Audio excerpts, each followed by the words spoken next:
What is it? It's Wednesday afternoon, right? It is Wednesday afternoon. Welcome to SpartanMag Live. My name is Jim Comparoni. Come on and gather around for the next hour, hour and a half, 2 hours. We don't know how long it's going to go. We're just going to talk Michigan State football, Michigan State basketball. A lot of hand-wringing out there, a lot of things on the minds of Michigan State fans coming off football loss at Illinois, 38-16. Michigan State defeated Samford last night. Basketball game, very entertaining basketball game, 83-75. A lot of hand-wringing at times in that game also. Michigan State fell behind 21-9, went on a 24-4 run against the Samford team that played an interesting style, unique style. Samford, a team that won the SoCon last year, went to the NCAA tournament, almost beat Kansas in the first round, lost 93-89 to Kansas last year in the first round. Lost their two best players, two to the transfer portal. But the system, they're a system team. You saw the game last night, pressing. Maybe you didn't see the game. It was on Peacock. They press different types of presses. Samford did after makes and misses. Strange to see a team in college basketball press after missed shots. You see it in high school once in a while. Still kind of rare in high school, rare in all levels of basketball. I remember Manistee had a really good girls basketball high school team 20 years ago. They used to do that, and they were very good at it. I don't remember seeing a college team ever in my 30 years of covering Michigan State. I don't remember seeing a team that Michigan State played press after missed shots. Samford would do that. Michigan State had some turnovers early. Anyway, we'll talk some basketball later. We expect to have Paul Konyndyk coming up in about 10 minutes. Might have some others coming up later. I was trying to secure a guest, former Michigan State football player. Could not get him for this one. I was waiting to hear back from him. Just asked him a couple hours ago. Didn't come through, but we'll be checking that one out in the future. It could be an interesting guest there. Anyway, Michigan State lost 5 of their last 6. Everybody knows, the season is on the brink of something. Thought it might be something positive after the Iowa game. These last couple losses, not competitive against Indiana. They were competitive against Illinois, who's now ranked number 24 in the country. Illinois 7-3. Pretty good, solid team that does not beat themselves. It's got good receivers, good quarterback, pretty good pass rush. Not a complete Illinois team, but good enough to beat most of their teams on the schedule. They're headed possibly to a 9-3 season. And I think you're going to see Illinois play the best, maybe the best SEC team that does not make the playoff, which could be dangerous. Could be playing a Texas A&M or a South Carolina, something like that. Illinois is pretty good, but they can't. I don't think they can hang with those teams necessarily. The wide receivers are good enough. The quarterback's good enough, but top to bottom, not at that level, but at a level where they beat Michigan State, closing it out in strong fashion. A lot of hand-wringing going on over at the Underground Bunker message board. Really interesting threads going on over there. Go over to SpartanMag.com, become a subscriber. We'd love to have you over there. I think the deal is still in place. You can try it for a week for $1 and then half off for the year. Go give it a try. SpartanMag.com over the Underground Bunker message board. SpartanMag.com is your source for Michigan State sports, football, basketball, and recruiting. Has been since the beginning of this very thing called the internet. My name is Jim Comparoni, publisher of SpartanMag.com. And over at SpartanMag.com last night, after I got home from the Michigan State basketball game, and I was there a long time. I was in the press area working, having a good time. We have good content up from last night's game. I posted that we'd have a Spartan Mag Live today and invited Spartan Mag subscribers to post questions, and we will be fielding those questions here in mailbag form. And I got to say, over at the bunker right now, if you've been over there, there's a big thread about the rant that Mike Valenti had on the Mike Valenti. I don't even know what the show's called. Mike Valenti, good friend of mine. I've not spoken with him in a while. Just have not crossed paths with him. I've texted a few times. A guy I've known for a long time since he was a student at Michigan State, and we worked together with a few things back then. And I always enjoyed being around Mike.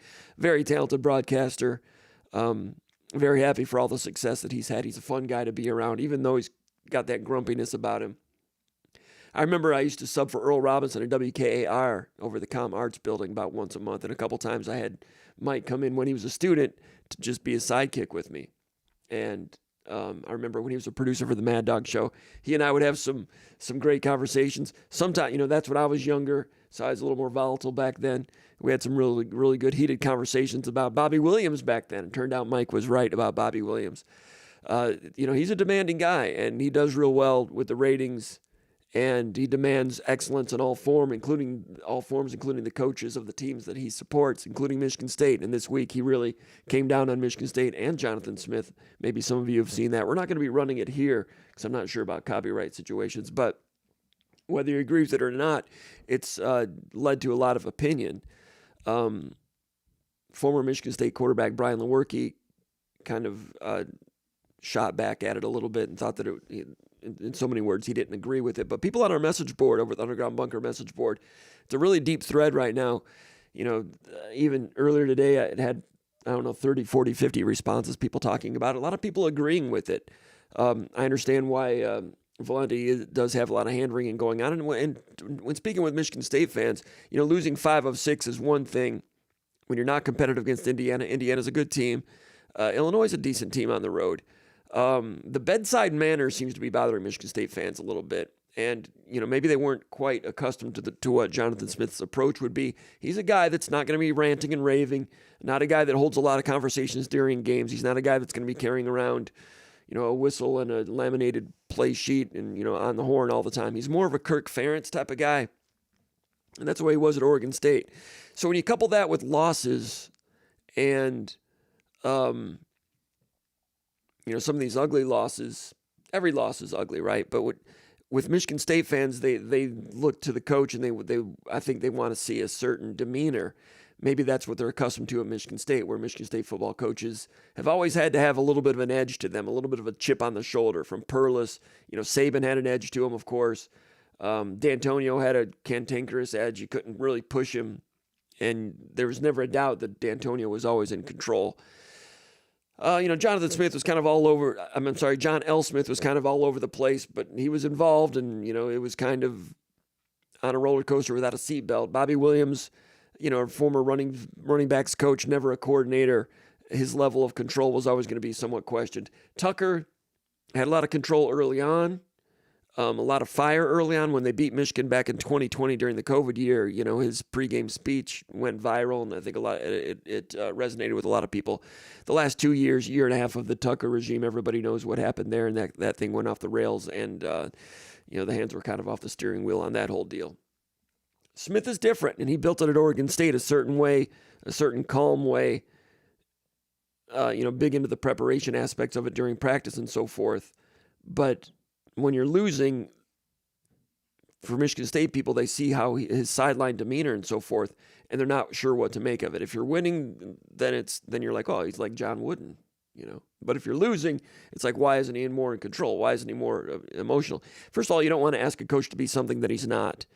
And I don't think anyone should or could or would tell him he needs to, be different on the sidelines. He is what he is. That's what I say. Compare it to more to a Kirk Ferentz type of approach.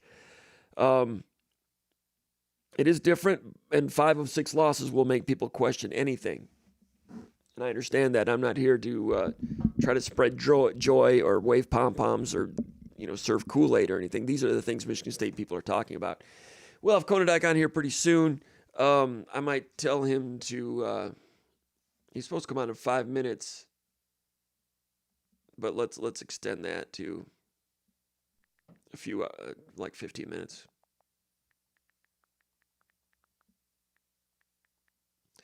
Hold on a second here. I've got another one lined up.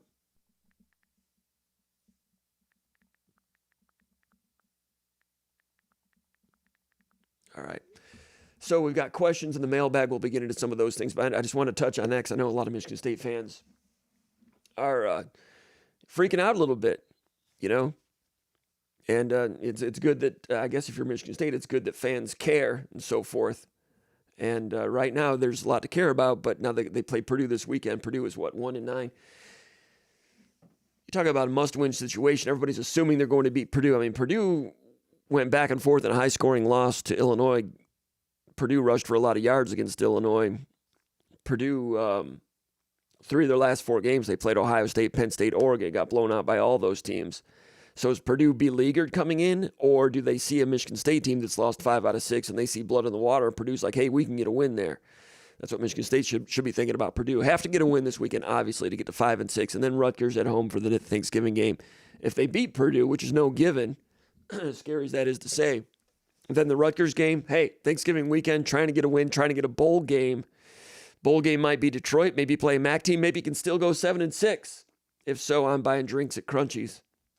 They'd have to play better than they are right now, obviously. They've played some good football here and there, but unable to string much together with consistency. We'll get through to that as we go. Over the comment area, go ahead and post. I see that John Doe 1982 is kind of creating a stir already. Let me check it out and see what he's got going on. John Doe 1982 is cantankerous. But I'm not here. He says he's a realist. I'm not here to offer any censorship. Over at the Underground Bunker message board, we do open the door for any kinds of comments. If they end up being repeatedly, if we don't want it to be just repeated echo chamber over and over, and we kind of cut back on that a little bit. But I'm not here to cut anyone's opinions. John Doe says no way in hell they go 7-6. John Doe 1982 might be right. He's it's 3:00 in the afternoon on a Wednesday, and man, he's bothered. I understand that. Let's get to the mailbag right now. Question number 9 or 10 that was posted. I moved it up to number 1. I was putting this together, and it was a little bit late to get here, but I moved it up to number 1. I think it's pretty good question, and I had some notes on this. And I could have done it later, but I might as well. Well, actually, let's move it down a little bit. We'll get back to that question in a moment. Let's go to the original number 1. First question, Sparty from Powley's Island, South Carolina. He posted this over at the Underground Bunker message board. By the way, the Underground Bunker message board is the premium message board at SpartanMag.com. It is the church of what's happening now for Michigan State sports. It is the daily narrative on Michigan State sports. That's where Michigan State fans from around the globe come to a website to talk Michigan State sports and vent a little bit. Anyway, Sparty from Pawleys Island, South Carolina says, "Hey, Jim, I have one football question and one basketball question. Regarding football, it seems like the offensive line has regressed since the Iowa game and the Michigan game. Both run and pass blocking. Don't think there has been any new wrinkles since. Wondering if you might have some insight. On basketball front, any news on the plans for Garrick Normand? I was hoping he might be able to come in and help out with our poor three-point shooting. Thanks for all you do for Spartan Nation." He says that's Sparty from Pawleys Island, South Carolina. Garrick Normand has some shooting ability. I never really expected him to get much into the playing group. He was injured earlier in the year. He's not going to be ahead of Kerr Tang. Kerr Tang, they've tried to get some minutes here and there. Tang is a good shooter also, probably better. I mean, Normand does some good things here and there.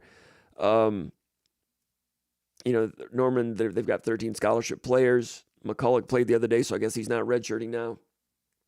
But Normand, no, I mean, if you expected him to be someone that could help right now, I would just say not more than Kerr Tang. Meanwhile, in terms of three-point shooting, you got to ride with Akins and Frankie Fiddler. They're both shooting well below their career numbers, so they're going to be sticking with those guys. Chase Richardson, twisted ankle last night, sprained ankle, waiting to hear more about his situation. Izzo said last night he thought things were positive. John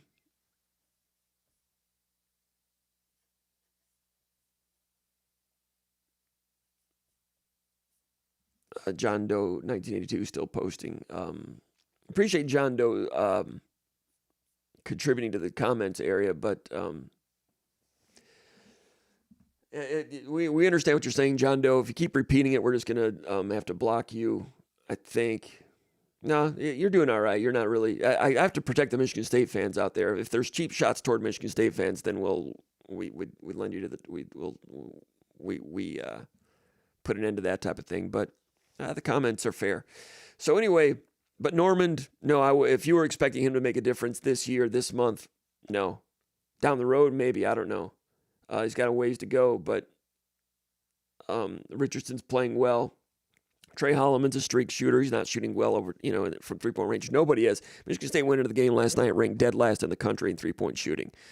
Second half last night, I think from after the first 15 minutes, Michigan State was, I think, 7 out of 15 from three, which is excellent, but they started out 0 for 9. It was looking like more of the same. That's what Michigan State's going to be. They're streak shooters, and that's not great. Fiddler, expected him to shoot better than this. Akins has been in the shooting slump, but if those guys keep shooting like they are, Akins and Fiddler, then the ceiling on this team is limited to low. And to answer your question, no, I don't see Normand coming in and being in addition to any of that. I'll be watching in practice to watch a little bit more to see how he's doing defensively and so forth. I'll say it again for the third time. If someone else would come in to offer something, Kurt Tang would be ahead of him in that pecking order. You asked about run blocking, pass blocking. Yeah, the run blocking against Iowa, rushing for 210 yards, was really an eye-opening and encouraging at that point in the season. And then the Michigan game, rushed for 180? Take away the sacks, it ended up being about 163 or so. You saw Michigan State pushed a good Michigan defense around pretty well on the ground in that game, did not finish in the red zone, could not protect the passer. So the run blocking was looking better that day. Against Indiana, I mentioned that it could be different in that game because Indiana's a one-blocking team, and for whatever reason, a one-gapping team, and for whatever reason, Michigan State's had trouble run blocking against one-gapping teams. Indiana, one of the better run defenses in the Big Ten. Michigan State couldn't do anything on the ground that day. One of the worst ground offensive performances Michigan State's ever had. Terrible. So going to Illinois is a two-gapping team. I thought Michigan State could match up better against them. Illinois had run defense problems against Purdue and other teams. I predicted Michigan State would establish the run and rush for at least 175. I was wrong. The caveat I put on that was if Illinois put an extra man in the box, which they did. So, Michigan State still believes they I was asking Brian Lindgren about that a little bit yesterday, and he says even if a team does put an extra guy in the box, they expect to still be able to have some, run success and be productive there. If I'd known that Illinois was going to go an extra man in the box the whole game, I would not have predicted 175. They didn't go one in the box the whole game. They rotated that back and changed the pictures on that a little bit. But if they are one in the box, then you have to make them pay through the air, and Michigan State was not able to do that consistently. They had some success here and there. After the game, wide receiver Montori Foster, in a very, subdued, diplomatic tone, was critical of Michigan State's approach that day. Said Michigan State, his team was not aggressive enough. He thought that all the one-on-one coverage that Michigan State was seeing, he said his quote was, he takes that as an insult, and he thought that Michigan State should have been more aggressive downfield. Montori Foster's been open all season. He's had a good season. Leads the team in catches with like 42 or something like that. Could have 52 if he hadn't been overthrown a few times earlier in the year. And other times when Chiles either hasn't seen him or hasn't had time to see him, Montori Foster's been getting open. His Foster moving to that inside slot receiver, the kind of the Z, has been good for his skill set. It's better than being the outside number one guy. I mean, Montori Foster's frustrated. We had that story over at SpartanMag.com. Go check it out. Wrote that after the Illinois game early in the morning on Sunday. Go check out Foster's comments there. So Michigan State should have done more through the air from what they were seeing in terms of less traffic in the defensive backfield. Unable to get it done. Pass protection, a big part of that. As far as the run offense goes, I went through the game again, and I only counted like 2 times the entire game where Michigan State ran a tailback run and Illinois was in 2 deep safeties at pre-snap and stayed that way. In other words, with 2 deep safeties, it's the standard number in the box. And if the offensive line and the tight end has 6 blocking 6, you get a hat on a hat. The first unblocked defender is a safety who's a little bit deeper, then that should be positive gain. And those 2 times Michigan State did get a hat on a hat. First one was a gain of 8. It was Illinois was playing 2 safeties. It was on a 1st and 10 at the Illinois 13-yard line. It was right after one of those, after a big gainer to Montori Foster. Michigan State ran outside zone to the right. Good block by Brandon Baldwin on that play. Good combo block by Tanner Miller. The gain of 8 to set up 2nd and 2 at the 5-yard line. But Michigan State ends up, this was the 3rd quarter. This is the first drive of the second half. That's the first time that Illinois went 2 deep safeties. And Michigan State did a tailback run. 2nd and 2, zone read, keep, no gain. 3rd and 2, pass incomplete. 4th and 2, touchdown pass on the 4th read. Chiles kind of pulled that one out of his rear because everything was The first read was out to the left, tight end, I think Parachek. It was a sharp angle, and that's the first place he looked. I don't know if that was his first read or not. I don't know if he's just trying to look off safeties. I don't think they're far enough along to do that. I think that was his first read. It's a sharp angle over there on that out route. Then he looks off to that, and Foster was coming open the back of the end zone. And Chiles, understandably, was a little skittish because he hadn't had good pass protection all day. Had good pass protection on that play, talking about the 4th and 2 touchdown to Nathan Carter. Had good pass protection on that play. It's a 3-man rush. I'm not sure why Illinois went with a 3-man rush. It didn't work out. Chiles might have been surprised that he had time. I don't blame him. And he ends up finding Nate Carter, who's staying in to pass protect. Nobody's rushing, so he kind of goes out for a little sticks route, a little sit down. Carter, touchdown. Good on Chiles on that one, getting to the 4th read. I'm not sure why that's the first read. Same thing in the 4th down against Michigan. First read was a sharp angle, tight end out, wasn't there. And I can't remember what happened. I think he got sacked, but he had Nick Marsh over here. Semi one-on-one against Michigan, late, like 4th down, like one of the plays that was the TKO shot for Michigan State. Anyway, similar. First read was way over here. I don't know. I was going to ask Chiles about that yesterday. Didn't really get a chance to ask about it. Maybe later on as we try to continue to understand what the approach is on some of these things. Second time that it was a tailback run against 2 deep. It was the first play of the drive, 3rd quarter, 5 minutes left, 2 deep, inside zone left. Lynch Adams gained 6. So the 2 times that they had standard in the box, they got a hat on a hat, gain of 8, gain of 6. So I'm not ready to say the offensive line run blocking is terrible against Illinois. It is not good enough against Indiana and the good teams.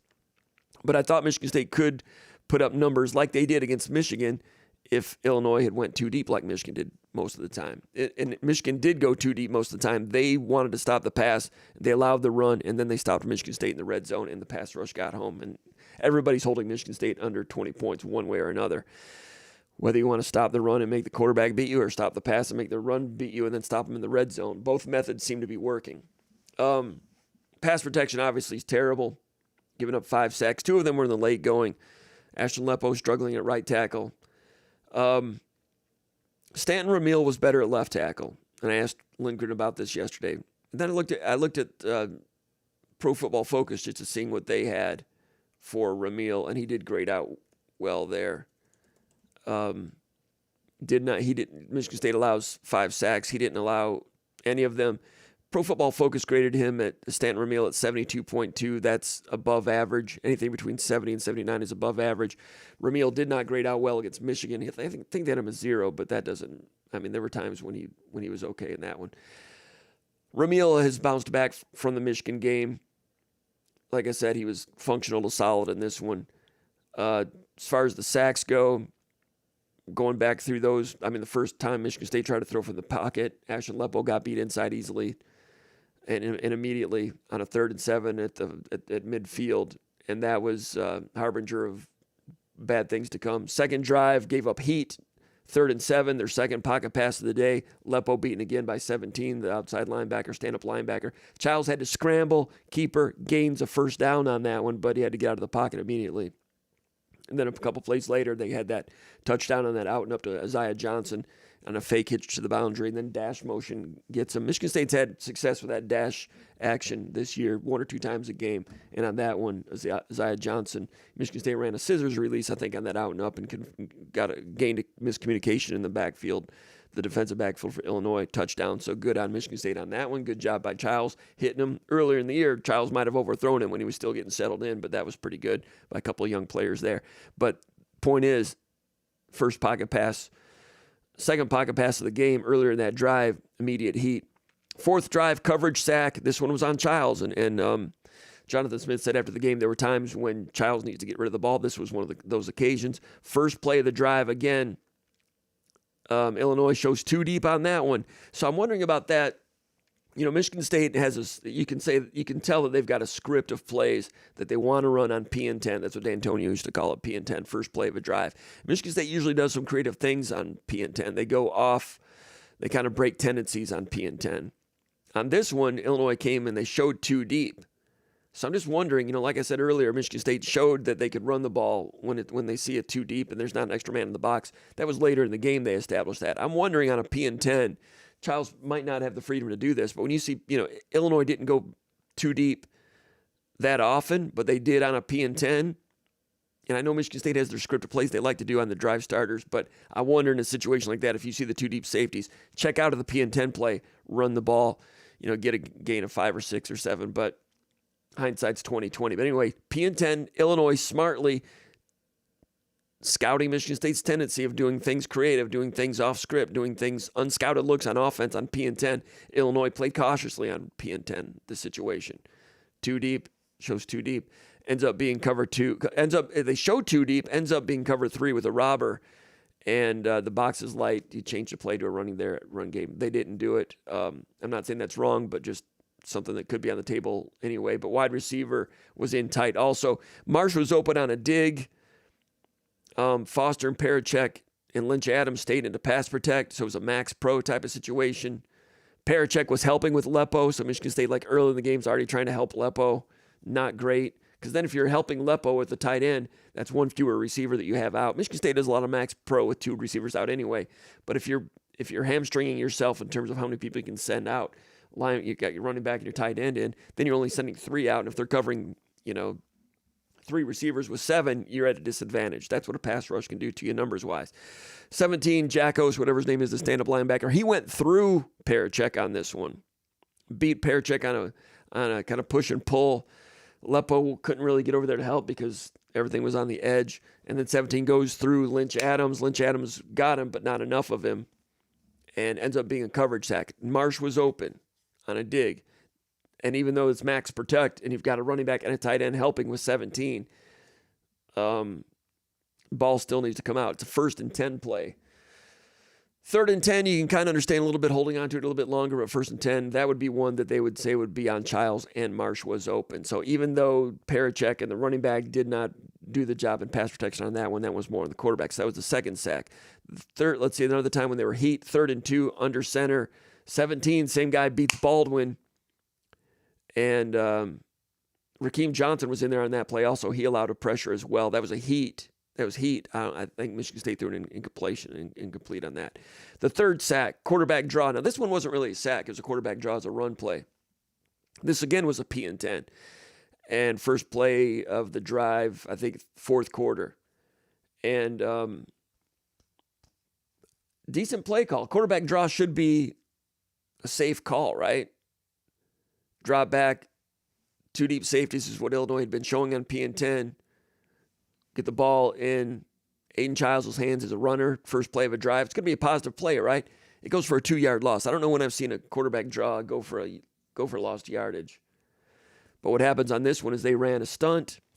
And Jonathan Smith mentioned after the game and again on Monday that he was disappointed that Michigan State did not filter out stunts. Well, this gets back to your question about the offensive line.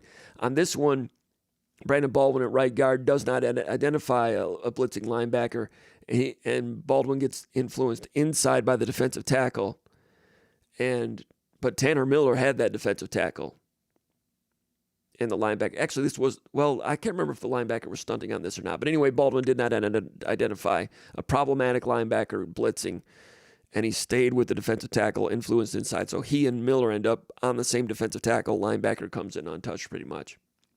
1st and 10, loss of 2. With this offense, 2nd and 12, hard for them to come back from that, especially in their own territory. It's sad to say that a loss of 2 is a drive stopper, but for this team this year, that is kind of a drive stopper. Brandon Baldwin has been a left tackle all his life, moved to right guard. It's been a mixed bag all year. Brandon Baldwin is what he is. Got influenced out, gives up a play. I think 1 or 2 drives later, saw the exact same look, and this time he stayed with it and did a better job, but the damage was done on that one. On the intentional grounding, there was heat on that one, and that was 4:44 to go. Michigan State was down 15 at that point. So now the game's over, and you're starting to get more sacks. So basically 3 sacks while the game was competitive, and then 2 in the late going. And then the grounding hurt. If you were still watching with 4:44 to go, Michigan State down by 15 points. Isaiah Johnson ran a good route. Linebacker holds him. Flag. He doesn't have a receiver open, so Aiden Chiles throws it away, gets flagged for intentional grounding. It's one of those things in football. It seems like intentional grounding should be picked up if there's holding in the backfield. That's probably too complicated for the rule book and hard for officials to sort through. But it's grounding because they held his receiver. They held his receiver, no one's open. Now here comes the rush again, so the rush is a factor on that. grounding, offsetting penalties, play goes over. But Chiles has had some groundings this year. Smith and those guys have told him, if it's a grounding situation, throw it in the dirt, especially if you have a running back in for protection. Instead of throwing it out of bounds, he needs to get in the habit of throwing it in the dirt. Keep an eye on that going forward. On that play, I can't remember if there was a running back in or not, but grounding, bottom line is there was some late pressure on that, but would have had an open receiver, and the holding leads to that one. I don't totally blame that on the pass protection. The fourth sack, 4:25 left. It's 3rd and 25 now after personal foul on Luke Newman. That gets into a discipline question. Newman's had a pretty solid year. He's been a good addition. They needed him. They'd be in a lot worse shape if they didn't have Newman, but on that one, you might remember Chiles was being pressured, scrambling around, reverses the field, throws it away, and takes a pretty good hit while throwing it away. Newman comes over, gives the guy a little bit of business. The guy takes a dive. They throw a flag. So now it's 3rd and 25, 4:25 left. 4-man rush. And it's a stunt. Baldwin sticks with the defensive tackle. This is the one where Baldwin makes an error. He sticks with the defensive tackle instead of passing him off for the stunting defensive end. And the way the Baldwin plays that, the way Baldwin played that, following through with the defensive tackle, it just can't work. That was the one. I remember taking notes on this, but I couldn't remember which one Baldwin was at risk on or at fault on. Both of these looked to me. This was one of the ones that Smith was talking about where they didn't filter out the stunt. Brandon Baldwin is what he is. Didn't get beat physically on this, but didn't sort it out correctly on a 3rd and 25. Sticks with the defensive tackle instead of passing him off to Miller, who has it, and getting to the stunt, and it ends up being a sack. Call from Paul Konyndyk. To accept, press 1. To send a voicemail, press. All right, we're going to be bringing Paul Konyndyk in a minute. Let me finish my thoughts here on the sack situation. So that was 3rd and 25 sack. Baldwin gets influenced inside by the defensive tackle, does not come off of him to pick up the stunting defensive end. Jonathan Smith was talking about those errors in filtering out stunts. That was the one on 3rd and 25. Now 4th and 34, the same stunt. This time Baldwin a little bit better, but it's 4th down, and he takes a sack. The game's over at that point. There's 4 minutes left, and they're down by 15. But 4th and 34, taking a sack on that one. I mean, it's 4th down. You might as well throw an arm punt. Easy for me to say, again, as I always say, up in the press box, getting fat, drinking coffee, eating donuts. It's 4th and 34, just put it up. Easy for me to say. I've not been out there running around taking hits all day. So that was a coverage sack as well. That one was a coverage sack. Michigan State did a little bit better with picking up the pass, the pass rush on that play. Coverage sack is Chiles is looking for a 34-yard play out there. It's not out there, but technically that's a coverage sack. So of those 5 sacks, I would say 2 were coverage sacks. One was Lepo, one was Baldwin. What's the third one? Oh, and one wasn't actually sack. It was Baldwin kind of messed that one up on that P&10 quarterback draw. So that's what was going on with the pass protection there. Not good enough for sure when you're in comeback mode, but a lot of them were at the end. But through the course of the game and really through the course of the season, Chiles has really been unable to trust his pass protection. Like I said earlier, Stanton Ramil was better in this game. For the redshirt freshman, that's a good sign. Lepo just not working out over there at right tackle. Lepo is what he is. Baldwin is what he is. And Miller had a pretty good day, but he was beaten on that 4th and 2 crossing route to Montorie Foster when Jonathan Smith credited Aiden Chiles for backpedaling and buying time to get the pass off crossing route.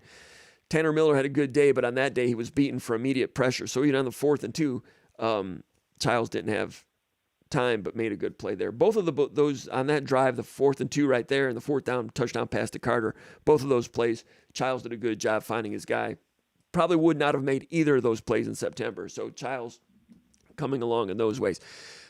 Paul Konyndyk, I hope he's coming along. He's battling, I don't want to give away. We talked about it last week a little bit, but he's been homesick.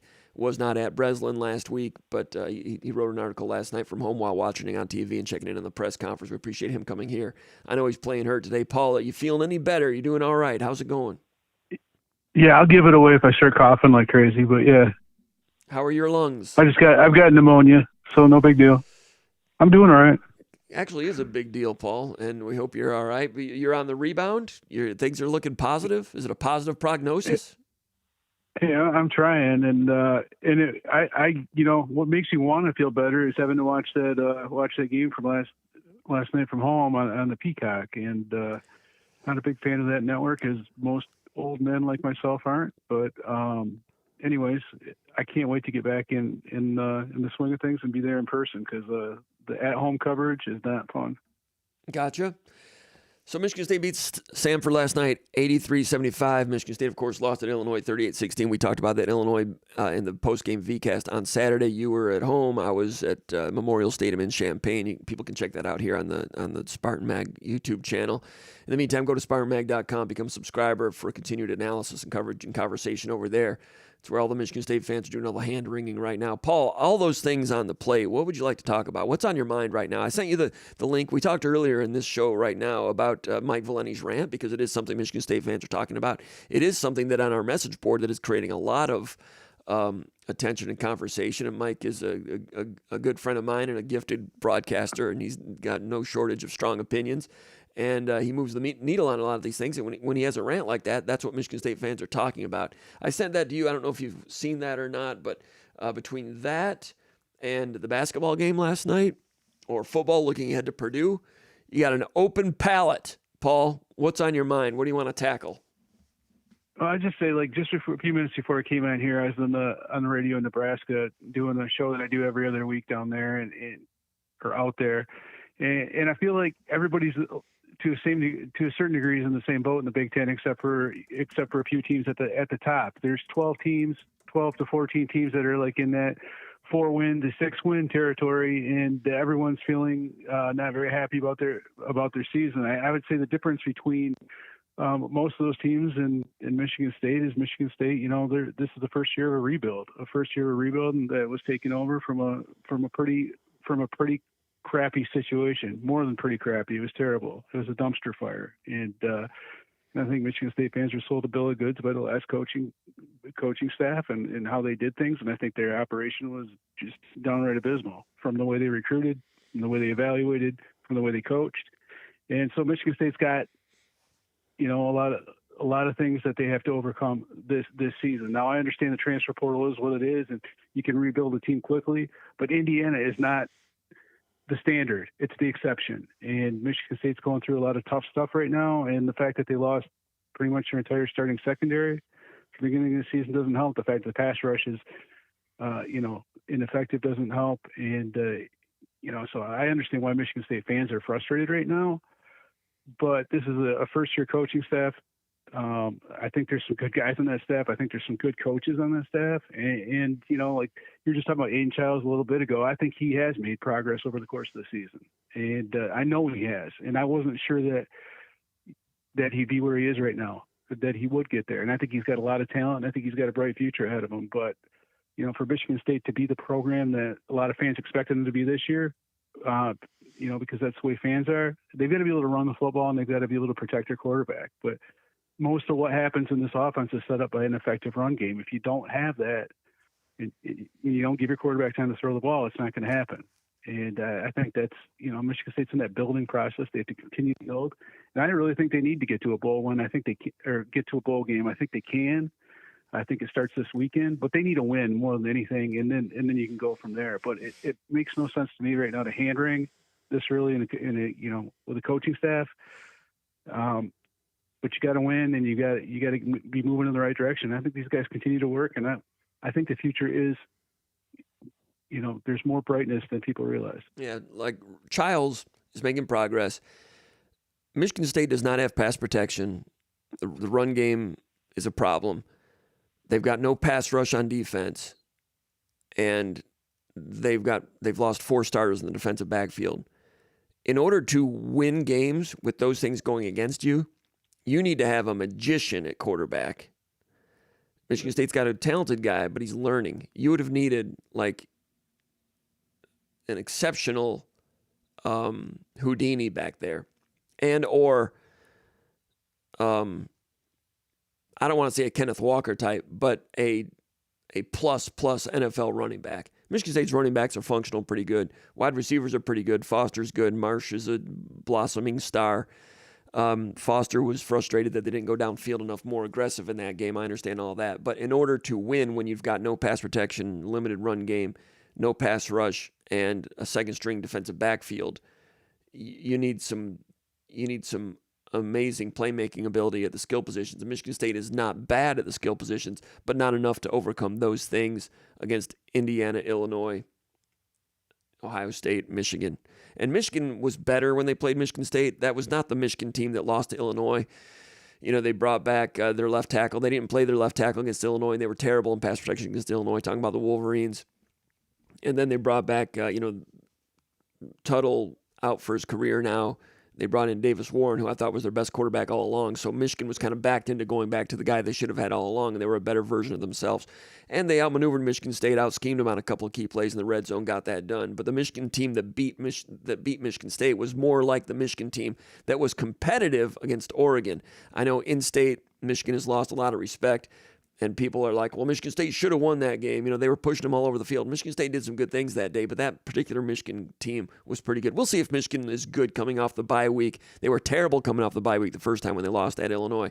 Now they're coming off the bye week to beat Northwestern. I assume they'll beat Northwestern. Maybe not. We'll have to wait and see. But the Michigan that Michigan State played was not a bad team at all. So Michigan State, with those things that he's talked about from a personnel standpoint, hard to win games when you have those things going against you. Can you scheme better? Can you do this better? Can you do that better? A lot of people have talked about, they'll take one thing like the clock management at the end of the first half. And I wouldn't call it clock management. They managed it exactly the way they wanted to, the way Smith wanted to. You can criticize that it was not aggressive enough, and I wrote that in the article. Just it wasn't aggressive. Call it what it was, but it wasn't aggressive. It wasn't like a mistake. Like, Sharon Moore had a clock management mistake against somebody a couple of weeks ago that was pretty egregious. This one, it's not like they managed it wrong. Smith said, if it had been more than 3rd and 3, they would have called timeout. Maybe that's just a CYA statement. I'm not sure. But he was talking about analytics. Did they really talk analytics that quickly after that 6-yard gain? I don't know. But anyway, I thought that, when you're down 21-9, you need every possession you can get. And it's the second down play, they stop them now. It's going to be 3rd and 3, and they let the clock run down. Everybody saw the game. Then they punt. Michigan State gets it back with 18 seconds left, runs out the clock. So Michigan State, if you're down 21-9, you need every possession. Makes sense to call timeout there. The announcer said it. All the fans are talking about it. I understand that. Smith was asked about it after the game. You can check out the post-game press conference here on this channel or the coverage that we had after the game. If you call timeout there, it's 3rd and 3 with 45 seconds left. But what happens? Illinois was like 8 out of 15 on 3rd down all day. They were good on 3rd down. But that's a risk you have to take when you're down 21-9 and you need every possession and you need points. If they pick up 3rd and 3 and they're on the march again and they score again and you end up opening the door to them scoring and it's 28-9 going to halftime, game over, then you're like, well, we took a chance and it didn't work out. But at 21-9, you got to start playing your cards, and I was kind of surprised they weren't more aggressive there. A lot of people were. And I've never been big on clock management over analysis because to me, coaching is a 365-day thing. And things you do in April and May and March and February have an impact on what your product's going to look like. All of that is coaching, and and a lot of that is it's imperceptible. You don't see those things. But what you do see and what is easy for everyone to get a handle on is 15 seconds on a clock. So that really gets amplified. But in this case, it did possibly cost Michigan State a possession and a chance to do something. But you get that ball back, maybe you get sacked and you throw an interception for a touchdown like the Redskins, the Washington team against the Raiders back in the Super Bowl Theismann, game over. Ironically, that comes to mind because there's a Sports Illustrated cover of that in the press box at Illinois because the guy that got that interception was an Illinois player. I'm dating myself going back 30 years on that, but Washington in the Super Bowl had a similar situation. Bad first half, get the ball back, trying to make something happen. That was deep in their own territory, touchdown, game over before halftime. So something could have went wrong, but something could go right. And when you're down 21-9, you need to hit the gas pedal and roll some dice and try to make something go right. For a coaching staff that had been aggressive, that was what they were known for at Oregon State over the years. Surprised that they didn't do it that way. So there's things like that make fans squeamish. Directly what Mike Valenti was talking about was Mike doesn't like the bedside manner. He doesn't like the sideline approach. He's seeing Smith on the sideline, and he's kind of Mike doesn't really like what he's seeing from his head coach. I touched on that earlier in this show, that you can't really ask a coach to be something that he's not, and that's the way he was at Oregon State. I disagree with Mike about that. He's buttoned down like Kirk Ferentz on the sideline. But when you're losing games and it's that approach on the sideline, that kind of exacerbates the hand-wringing of the fan base. You know, the Michigan State fans are used to seeing a guy like Mark D'Antonio, Tom Izzo, Nick Saban, these type of guys. Smith isn't that way, so people are having that nothing looks good when you lose 5 out of 6. I don't know if you saw the rant on the Detroit radio station or not, or if you have thoughts about that. But Smith and his sideline demeanor, and I've been hearing it a lot from Michigan State fans. I don't know if you have as well.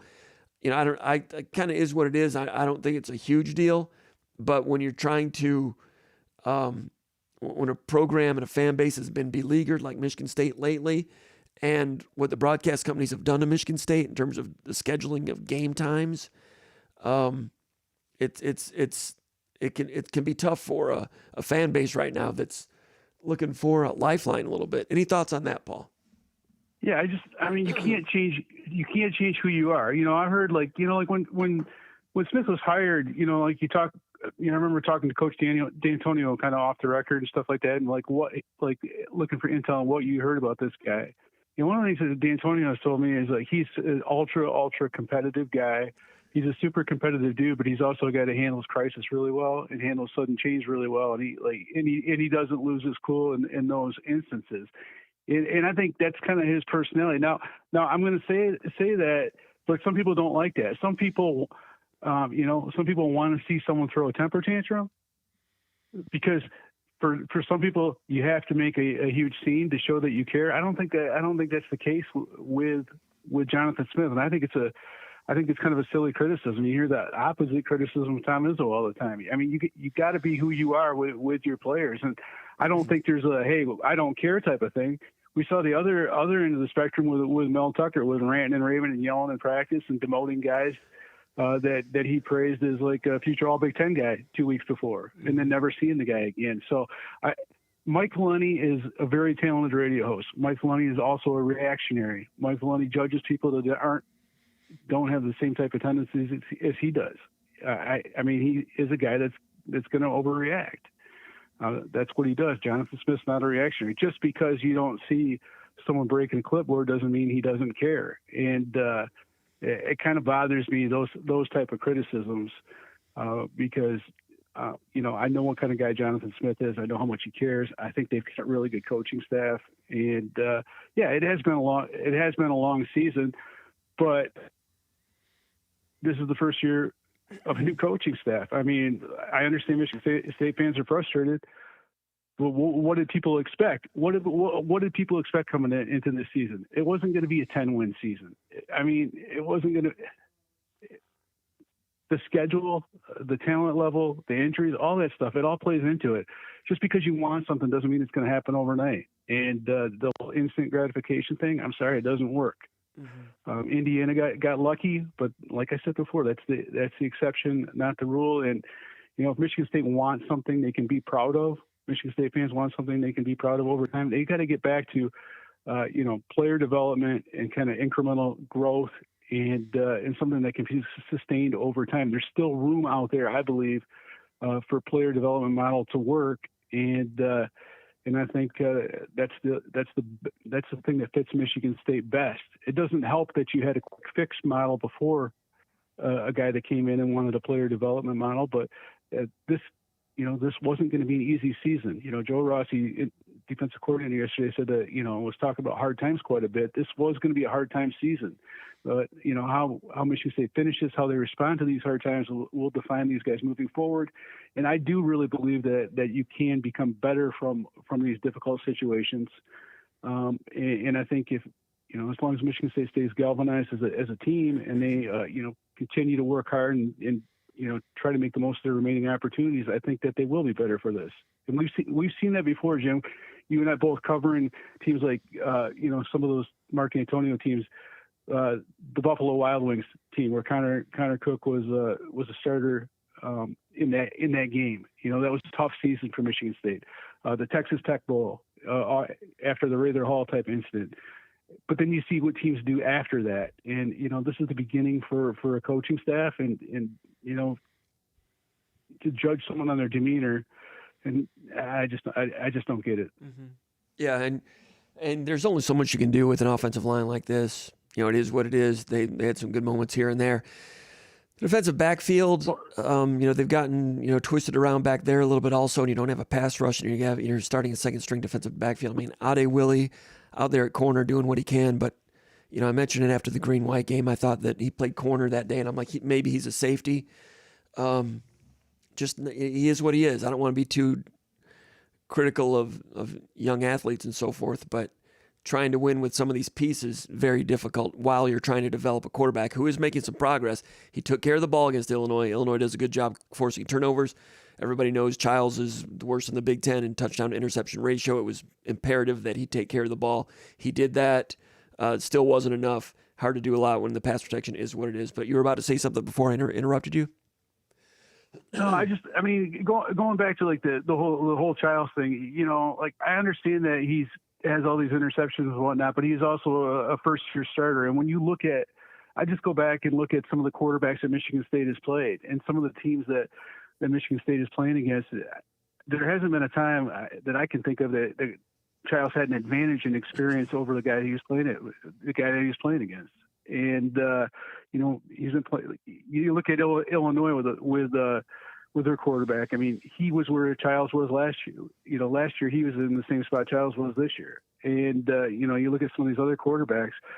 There's a lot of old quarterbacks that Michigan State has faced on the schedule, and Chiles is a guy that Michigan State's trying to bring along for the future.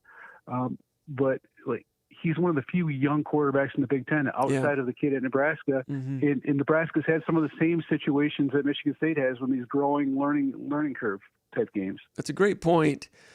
At a Power 5 conference like the Big Ten, the dynamic of a true sophomore quarterback might not see that much more these days with people getting going to the portal. Ohio State going to the portal to get a quarterback. Oregon going to the portal to get a quarterback. USC went to the portal to get a quarterback.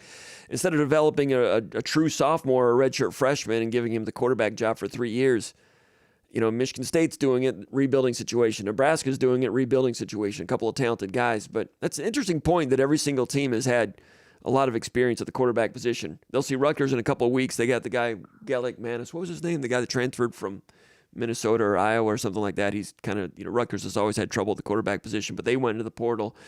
Not the best guy, not the youngest guy, but interesting point that quarterbacks, the young quarterback, developing young quarterback and having the stomach to go through some growing pains. It's kind of rare these days. Indiana, credit to them. They go to the MAC, get the best quarterback in the MAC. Rourke comes in. I think he's an NFL quarterback, and he stirred that drink real well with everything else they had coming in. But anyway, basketball real quick before we move on. Good story you had last night with your 3-and-out, Michigan State versus Samford. You said it would be a tough game. You said that Bowling Green was going to be a tough game. You were right on both accounts. What did we learn about it last night? Aikens, cold early, got it going with some plays to the rim. Samford, good team, 3-point shooting. They run that 5-out offense, which is tricky. Pressed. They were a knuckleball. One thing Samford did not have is rim protection.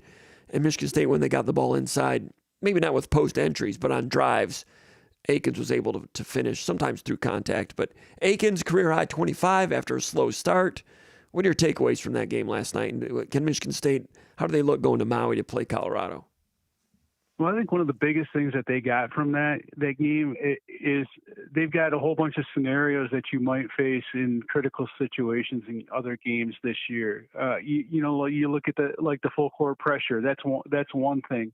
But I also think that it wasn't just full court pressure. At the end of the game, it was a deal where you faced pressure, foul trouble, and you had to hit free throws to win. So these are type of growing type experiences.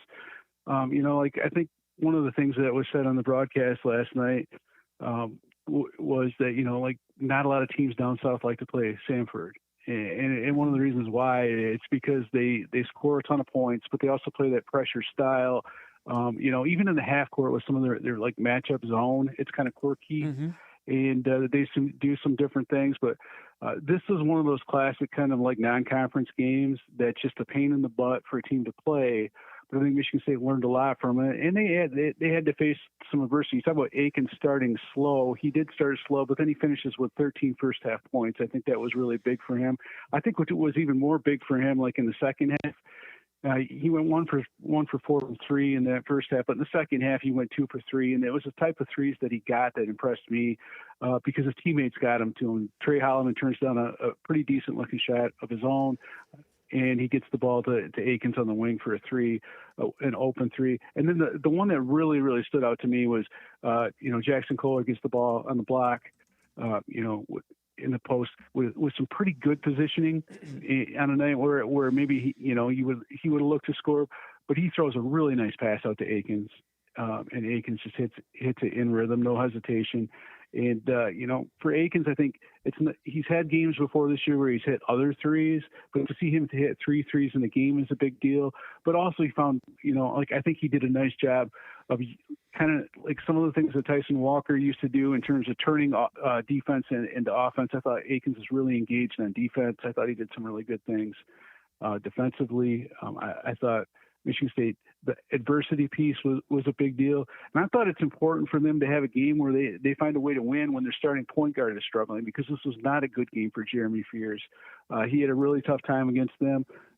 Guys like Jace Richardson helped pick it up. Trey Holloman, I think, after a slow start, really, really played a good game, figured that Sanford team out. But it's good for teams to figure things out on the fly and solve puzzles in game. And Michigan State had a lot of puzzles to solve in this game against a tough team. What do you make of Trey Holloman starting the second half and I think doubling the minutes that Jeremy Fears got? Holloman, I think, played more than Fears against Bowling Green, and then plays a lot more minutes in this game. Izzo said, hey, Fears is going to be fine.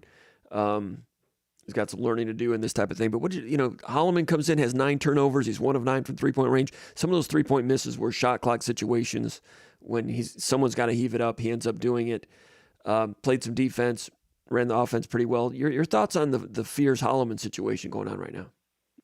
Well, I think just watch in this game. I'll just talk about this game. You just watching that thing on TV, and you get a different perspective than when you're there in person. I just felt like Jeremy Fears a lot of times was having a hard time with what Sanford was doing, and was doing as far as their defense, not just in the half court, but also with some of their full court pressure. I feel like Holloman had about 4 turnovers or 3 turnovers in the first half. He finished with 5 turnovers, but like from that 10-minute point, the midway point of the first half forward, there's you could see the light clicked on for Holloman, and he just knew how to play, knew how to run stuff against that Sanford team, and he was comfortable doing it. And you could see that clearly out there.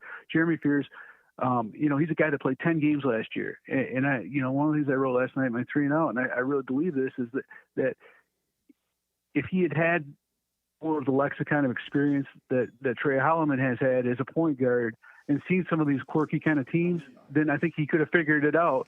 But we've seen this we've talked about this with other guys in the past. But Cassius Winston is a first-year starter. Go ahead, Paul. I'm sorry. But Cassius Winston, when he was a first-year starter, he went through some games like this. Jeremy Fears doesn't have a ton of experience. We think of him as a sophomore. He's not. He's a freshman. That's been at Michigan State for 2 years due to injury. But he's going to be okay. But I just felt like Trey Holloman, he had an extra bounce to him. He was a little bit more athletic, and he was able to handle some of the physicality that Sanford guards played with. And so I think there's going to be a growing process for Jeremy Fears.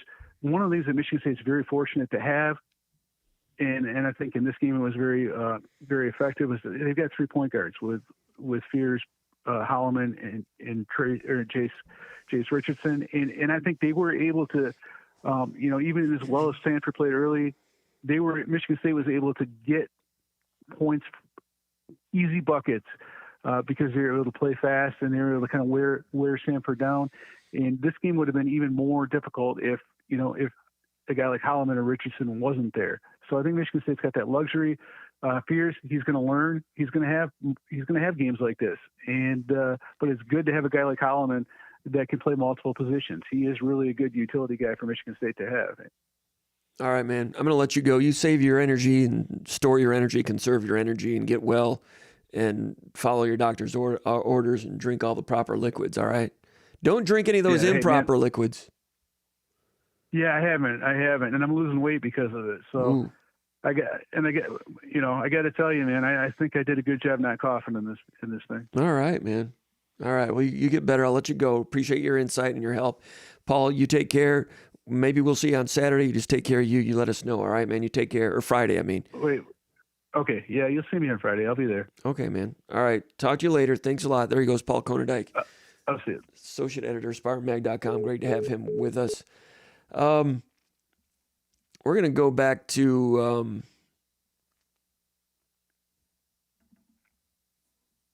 oops, that's not supposed to be on there. We're going to go back to the mailbag, talking football again. I went through the sack situation there.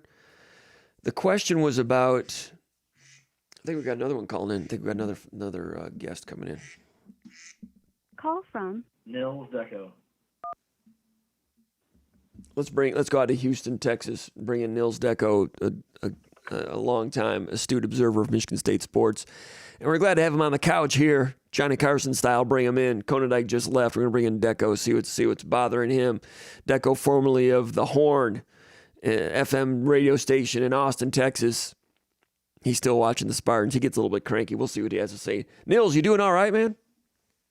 It's good. It's 82 degrees down here in Houston, Texas. I think it was 82 yesterday. Maybe, but it's still nice today. Yeah?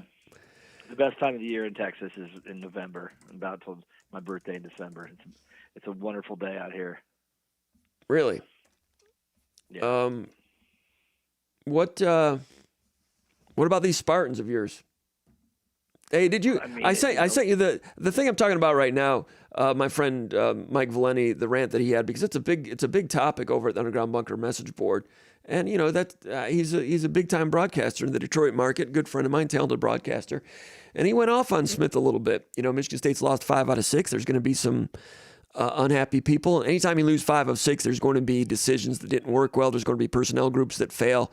That people are going to wonder about reactions or actions and statements and so forth. Smith is really not big on. He's given some brief State of the Union addresses here and there. Earlier this week, he had the comment Smith did at the press conference on Monday. He said, "quote I'm not up here asking for patience." Smith said. He says, "We are not patient people.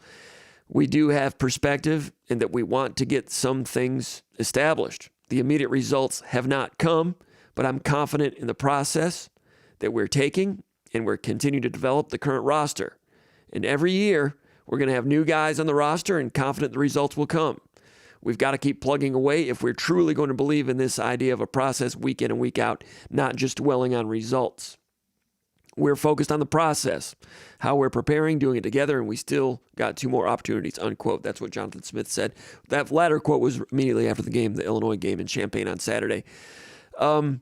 I threw a lot at you just right there just now, and I've not spoken with you, so I'm just kind of curious if you saw the Valenti rant and your thoughts on that and what Smith said, and what's on your mind, Nils De Deo? Well, I just think if you're playing, okay, so your secondary, you don't have any starters. You're not playing any starters, basically, right? I mean, you could say the Martinez kid from Central Florida is a starter now, but Dylan Tatum probably would have been there at this time if he hadn't got hurt. Charles Brantley, who's had a fantastic year, he's not there. Malik Spencer's not there.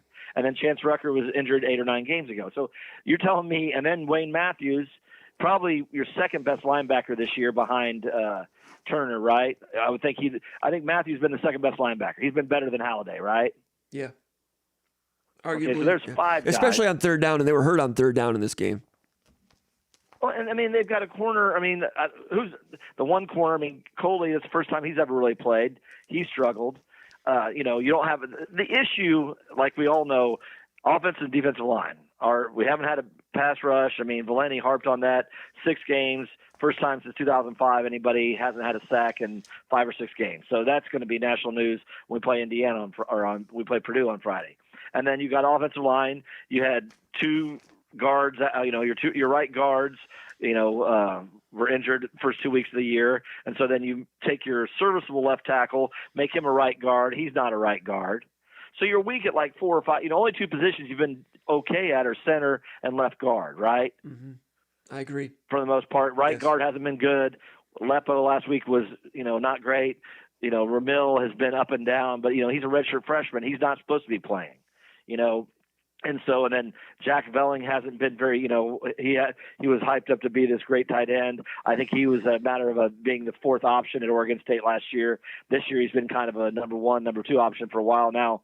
Seems like he's gone down past Foster and Marsh. But and you got a quarterback that's 19 years old. I mean, the problem is, if you go back to 1983, I always think about my beginning as a Michigan State football fan, taking that back to 1983. Okay, first game I ever went to was the Minnesota-Michigan State game. We won 34. Michigan State won 34-10. Then we went to the Iowa game 2 or 3 weeks later. It was like 12-6, and it's Snow Bowl, whatever. But Pearl's was 4-6-1 that first year, right? Saban barely was 500, and the circumstances were not that they turned over 61 new players. I mean, there was a smoke and mirrors for the Iowa and Michigan game. There was a sense of maybe we were better than we thought we were. Now you get to the back end of the season, you don't have any depth, and this is when you start playing with 2nd, 3rd, 4th teamers. That's the issue, and I think Smith is not going to be that type of guy that's going to blow up, do a Nick Saban, show a lot of emotion. That's not who he is. He's matter of fact. He's an NFL type of coach. There's going to be results down the road. I mean, you're playing a 255-pound right tackle, a true freshman. I mean, Bobby Bowden always had that rule: for every freshman you're playing, you're going to lose a game, right? I mean, Aiden Chiles is essentially a redshirt freshman. Yes, he got in 10 or 11 games last year, but it's not like he had to adapt. He had one series. They knew that what they were going to do, those are scripted plays. He wasn't making any reads. You said that back in the summer, your concern was that it was at first read, he was either throwing the ball or running the ball. You remember talking about that a long time ago? Yeah. That was your concern about him. They hadn't really had to read the defense. And I think, it's growing pains. He's getting better at that. He had a couple plays in this game where it was a second read. There was one on Nick Marsh on a second read dig during one of the touchdown drives, which I thought was really good. And Lindgren mentioned that yesterday, that he's done a better job getting to his second and third read, which is a level that a quarterback needs to get to. So I think Chiles is making some progress there. Go ahead. And then in addition, you lose your snapper, right? So, it's just like they're little things. Now, I'm not saying Michigan State would have beat Indiana, but you probably gave up, 14 points were probably surrendered by a bad long snapper, right? Yeah. And so, all these things add up. And so right now, Michigan State's going to play, Purdue. I don't know what, I know that my nephew's been out since, early this year. They're beat up. They're playing for a coach that, has lost the locker room. It's just, football is it's a grim sport, you said before, and it is grim. And if you get in the middle of to late November and you're 4-6, your fans turn on you. There's nothing to complain about in Detroit right now. Detroit has the greatest football team they've had since 1956. So you can't harp on that. So now, because it's a grim town, it's a dark, some people I know can't even be happy about it. But now all of a sudden you got to say, well, Detroit's great. I think were they plus 159 on the scoring margin? Something like that. And last week they played without their left tackle Decker and their tight end Laporta, and they still drop on 52. And the Jaguars are saying that you ran it up on us. So you got to look for something negative, right? So that's what Valenti did the other day. So, yes, Michigan State and their Etch-a-Sketch Stadium, Allen Holler, it's a long process. Tom Izzo was going to get fired after Wright State. Everyone needs to remember that, right? In 1998, they got beat by Wright State. They were 4-3, if I'm not mistaken, right? They lost to U of D in 1998. Okay, U of D. But didn't they lose to Wright State, too, one year? That was the national championship year in 2000. That was late December 1999. Okay, so. But yeah, the U of D game when what was the guy's name? Rashad Phillips, a tough little point guard from U of D. Yeah, 5'9" guy. Yeah. Stole the ball from Cleves in the last minute, goes in layup, and U of D won at Michigan State. Michigan State's 4-3. That was like the same week that Charles Woodson won the Heisman. I think the same night. So Michigan was on their way to winning the national championship in 1997. Izzo was dead man walking. The Saban thing had kind of, teetered out a little bit. They were okay in 97, but when I wrote the column 2 nights later, Spartan Magazine that week, that's when I introduced a term called Walmart Wolverine. We're talking about 2 of the greatest coaches that ever lived in their sport, though.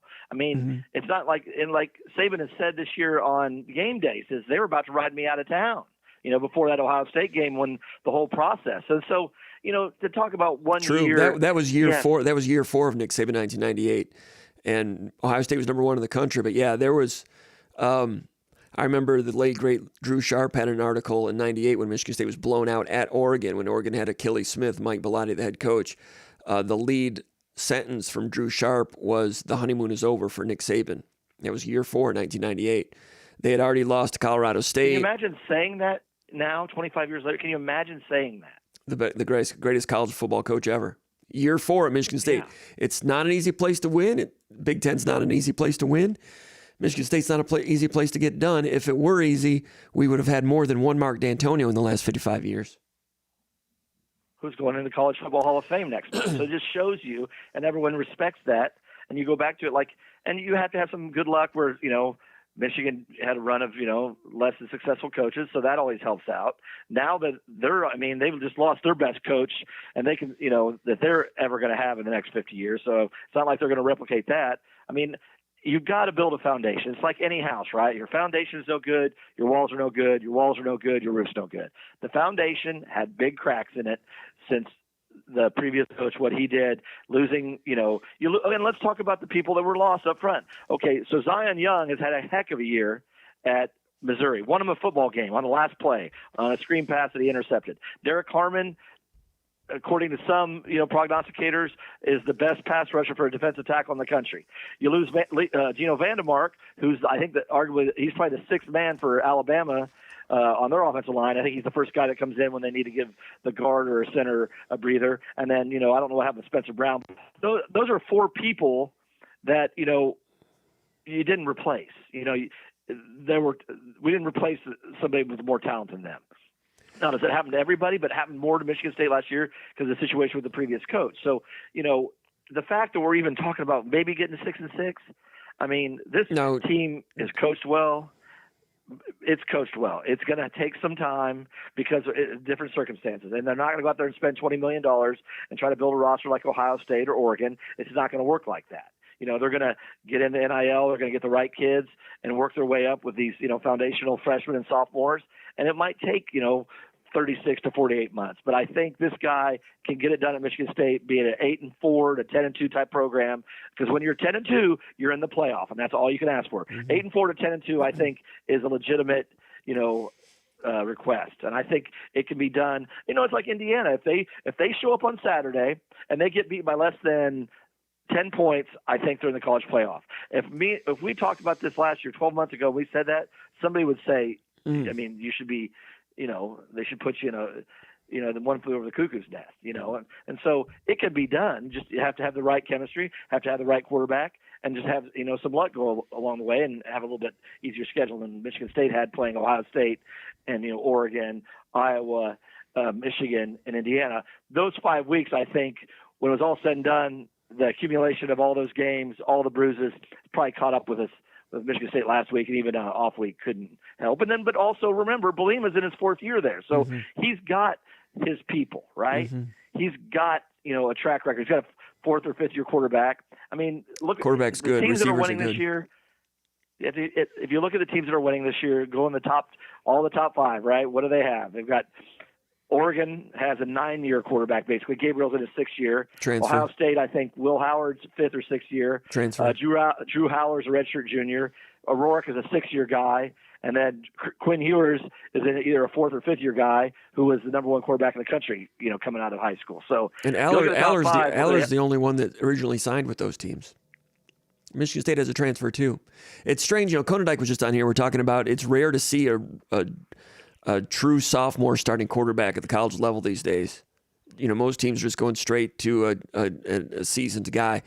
And Aiden Chiles is going to be seasoned someday, but not right now. And he's improving. the current Aiden Chiles would have beaten Boston College, but he was still learning at that point. Ended up, giving that one away. And that's the loss that is still standing between Michigan State and being bowl eligible, provided they beat Purdue. Boston College on the road in the rain. That's one game that Saban won in the first season at Louisville, when Louisville was in Conference USA in the rain. You might remember that one. That win on the road in the rain put them ahead of schedule. But Michigan State beat Maryland on the road early, which put them ahead of schedule, but then they gave it back against Michigan. Problem is, a lot of these losses, it's one thing when you lose close, which is what some of, D'Antonio and Saban's early teams were doing. Now, back then, you're keeping more of what you inherit. You make a great point about Zion Young and, Derek Harmon. And Derek Harmon, at SpartanMag.com, we were talking about big time when he was the number 26 player in the state of Michigan. I said back then, that's ridiculous. The guy's got dancing bear quickness. Everybody knows what he became. He had to chisel that out and get some of that diamond in the rough out of him. But I once in a while, I talk about a player being really underrated, and Derek Harmon was a guy that I really stumped for back then in terms of rankings, but not surprised he's become what he's become. But if you have, that's one thing that Michigan State, they lose Zion Young, they lose Vandermark, which surprised them after spring practice, and you lose Harmon. That's something that did not happen to Boston College. I don't think they lost one player, and they're 5-5 trying to get a bowl game. They've done some good stuff, and their quarterback just quit, entered the portal. Indiana, I don't think they lost anybody to the portal.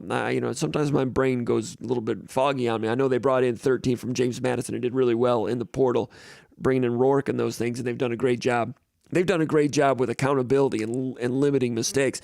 But they inherited, 4 pieces to an offensive line, 3 of which I think were starters.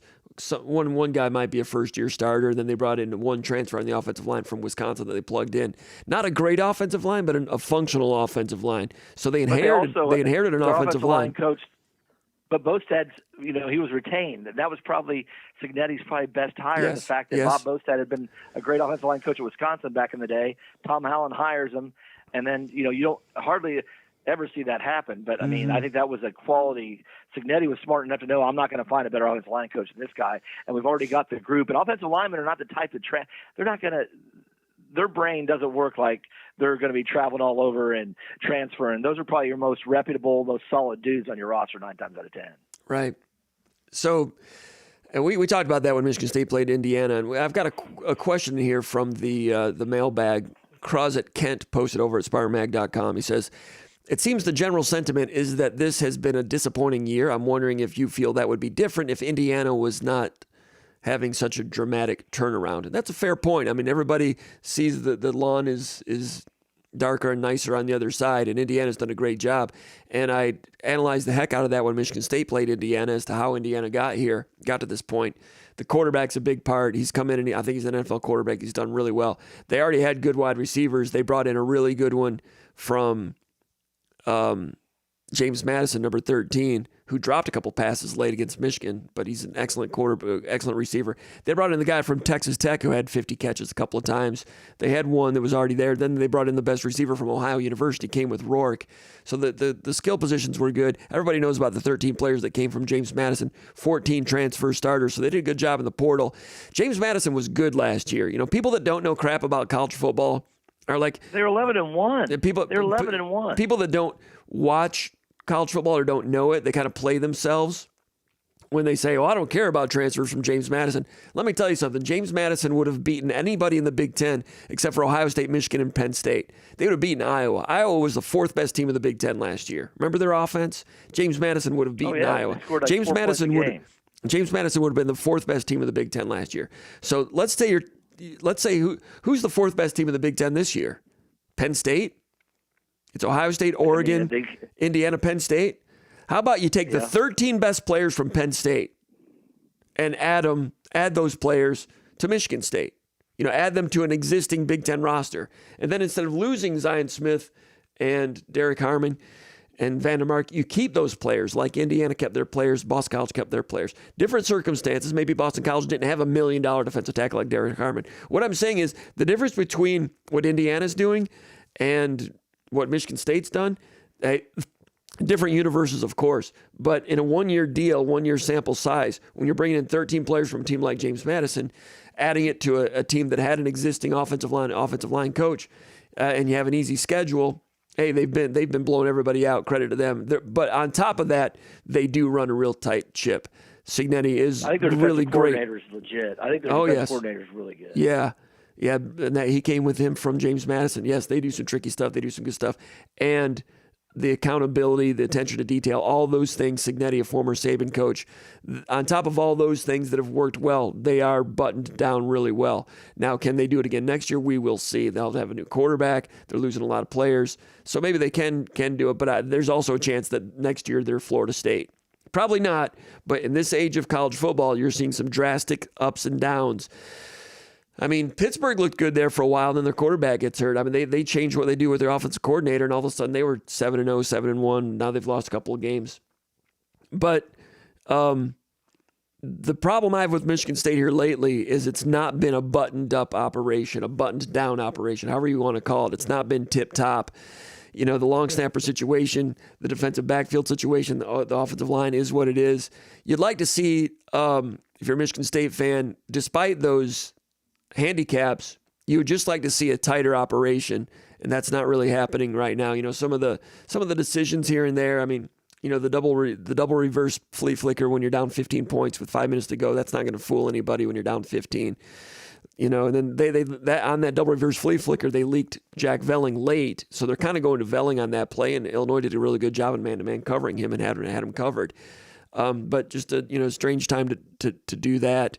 You know, we can go all the way back to the quarterback keeper against Michigan when it was 3rd and 6 with the Alex Orgy. You know, Michigan State was kind of in a pass defense on that type of situation. Just some things that just haven't been real buttoned up that they would like to do differently, I'm sure. You know, Michigan State, when you don't have pass rushers, I don't know what's happened to Chris Bogle. I thought he looked really good the first 2 games of the year. I thought he looked like a new player. I thought he looked quick. You know, then you get to a situation where you've got players that sometimes are trying to do too much when you haven't had a sack in 5 games. And there was a key play in this game against Illinois in the first half. You know, Illinois did a great job on 3rd downs. One of those was like a 3rd and 4 quarterback scramble keep. And Bogle on that play is an outside rush. He's got outside containment. And he ducks inside his guy to go to the B gap. Well, Maverick Hansen's already in there, so Michigan State's got 2 guys in the same gap, which I've always said if you have 2 guys in the same gap, you might as well be playing with 10. They lose outside containment. The quarterback scrambles out, runs, gains a first down. 5 plays later, touchdown, 14-6. That's a case you always hear about, don't do someone else's job, or you have players trying to do too much. That was Bogle trying to do too much. I thought he lost containment. Ends up being just what looks like a little innocuous quarterback keeper. It's a 3rd down conversion. They score later. Those are the things that over the course of time, when these players have been coached by Joe Rossi for 3, 4, 5 years, I think they get programmed a little bit better that guys are not making mistakes like that, including the one where it's Boston College, one of the biggest plays of the year. The running back gets out down the line, down the left sideline, touchdown. On that one, I think it was Halliday, venerable guy, but he's not been in the Rossi system, not been trained, not been programmed by Rossi. Trying to do another guy's job, he changes direction and tries to jump a gap, ends up colliding with Malik Spencer, who had a bead on the running back. Running back would have gotten out for maybe a gain of 3, 4, 5. Spencer, if he makes the tackle, it's a 5-yard gain. Spencer can't get there because he collisions his own man because Halliday is trying to jump a gap to do someone else's job. That's shoddy football. It doesn't work, but I think that those things get reduced the longer that an 11-man unit, a 20-man playing group on defense plays with one defensive coordinator who I've watched as Minnesota defenses. They were not susceptible to those type of breakdowns. They were not great last year. They had a year where they lost a lot of players and they were inexperienced at safety and middle linebacker. But I think that those plays by Halliday and Bogle are plays. You hate to see that in Game 10. But those are the things that you would hope would be a little bit more buttoned up and buttoned down. I'll give you another example. 3rd and 15, I think it was on that same drive. They pick up that 3rd and 15. Do you remember that curl? Did you remember when they gained 16 yards on a 3rd and 15 and Michigan State dropped it? Yeah, it was on the left. Yes. The pass out to the left. The corner over there is Ade Willie. And, all respect to Ade Willie, it's just not going to happen for him. It's just not just not there. He is what he is, and he sinks really deep on that. I think it was cover 3 coverage, and just not mindful of where the sticks are. The wide receiver runs a curl, gain of 16. Ade Willie, I said in the green-white game, he played corner, and I said after that game, I'm like, he looks like he's a safety. He's not a corner. And he got beat on that out and up and got twisted around real bad on that touchdown on that out and up. And each time Ade Willie was like frustrated with himself, mad at himself. I know he's a young man doing the best he can, but he is what he is, and it is what it is. And they need to recruit better than that and develop better than that, but that's who they're playing with. I'm sure they didn't coach him to sink that far and not to react to the curl like that on that side. So, over the course of time, as they recruit, develop, and program guys, these things that are costing you victories against Boston College and Illinois have to get shored up. Otherwise, you're not going to be staying around real long. But when you lose games, these are when you look under the hood to see what's going wrong with the engine, these are the things. I mean, we can argue about what he looks like on the sideline and who he's talking to on his headphone. These are the football things that are very precisely correctable, but maybe not correctable with these individuals. But Bogle, do you agree with me that Bogle looked quick and looked like a playmaker, looked like a new man for a couple of games? And some of that was against Maryland. It's not just against Prairie View, okay? Just his takeoff looked better against Florida Atlantic than it did last year. He just doesn't bend. He's a strong side end. Michigan State doesn't have a weak side defensive end that can bend. Like Ken Talley, I thought he might have been. Me too. Initially this year he was great, and then I don't know if he has a horrible ankle because I don't even know if he got on the field Saturday. Did he? I don't know. No, he was not on the field Saturday. I mean, he's gone on a milk carton, and so I thought he would have been a great, on third down. I don't know what was the last time he played significant snaps, because I thought that was something that if he could have taken that 20 snaps, every game and been a third down pass rusher, it would have been a great bullet in the chamber, but it hasn't been there, and it seems like to me maybe he just had that ankle and hasn't been able to recover. I don't know. I've not heard definitively on what the problem is there, but yeah, I agree. Early in the year, I thought Bogle was a different player. I thought Angelo Gross had improved. I thought that Talley was like another bullet in the chamber, like you said. Jalen Thompson had a good freshman year. He's been quiet all year. He did just have his most productive, best game of the season against Illinois. He was around the ball for the first time all year on Saturday. He was better. So I'm looking up Talley right now. Ken Talley. I'm looking at the stats. He's played 8 games, so he's missed 2. But he was loud earlier in the year. He's a guy that had 1.5 sacks in a few games. But I'll look up his plays here in a second. But all those things add up. Jalen Thompson's a little bit better, but Anthony Woods had some moments early in the season. And early in the season, they were playing like 25 guys on defense. Well, that's dissipated as injuries have come around, but the defense has really has had has not continued to progress. Smith said all season he wanted to play their best football of the year in November, and even your kicker's gone south though. I mean, Kim hasn't been. He misses the kick against Michigan. He missed the extra point last week. What was the game he had the 6? He had the 6 field goals against Iowa. He hasn't been the same since. No, he missed. What was the game when he missed a big one too? There's an expensive one that he missed one. I don't know. Michigan. Was it? That first series. Right. Sure. All right. I'm looking up Talley right now. Let me look for total snaps. Ken Talley's played 123 snaps. Let me see what he's done here lately. Played 8 snaps against Indiana, 8 against Michigan, none last week, 11 against Iowa. Early in the year, he played 27 against Maryland. 21 snaps against Ohio State. And then 17 against Oregon, 11 against Iowa, 8 against Michigan, 8 against Indiana, none against Illinois. I'm not sure what's going on there, but that's a guy that, pass rush, Pro Football Focus graded him at 73.9 against Florida Atlantic. And I know that's Florida Atlantic, but looked like it was going to be a key guy for the third down defense.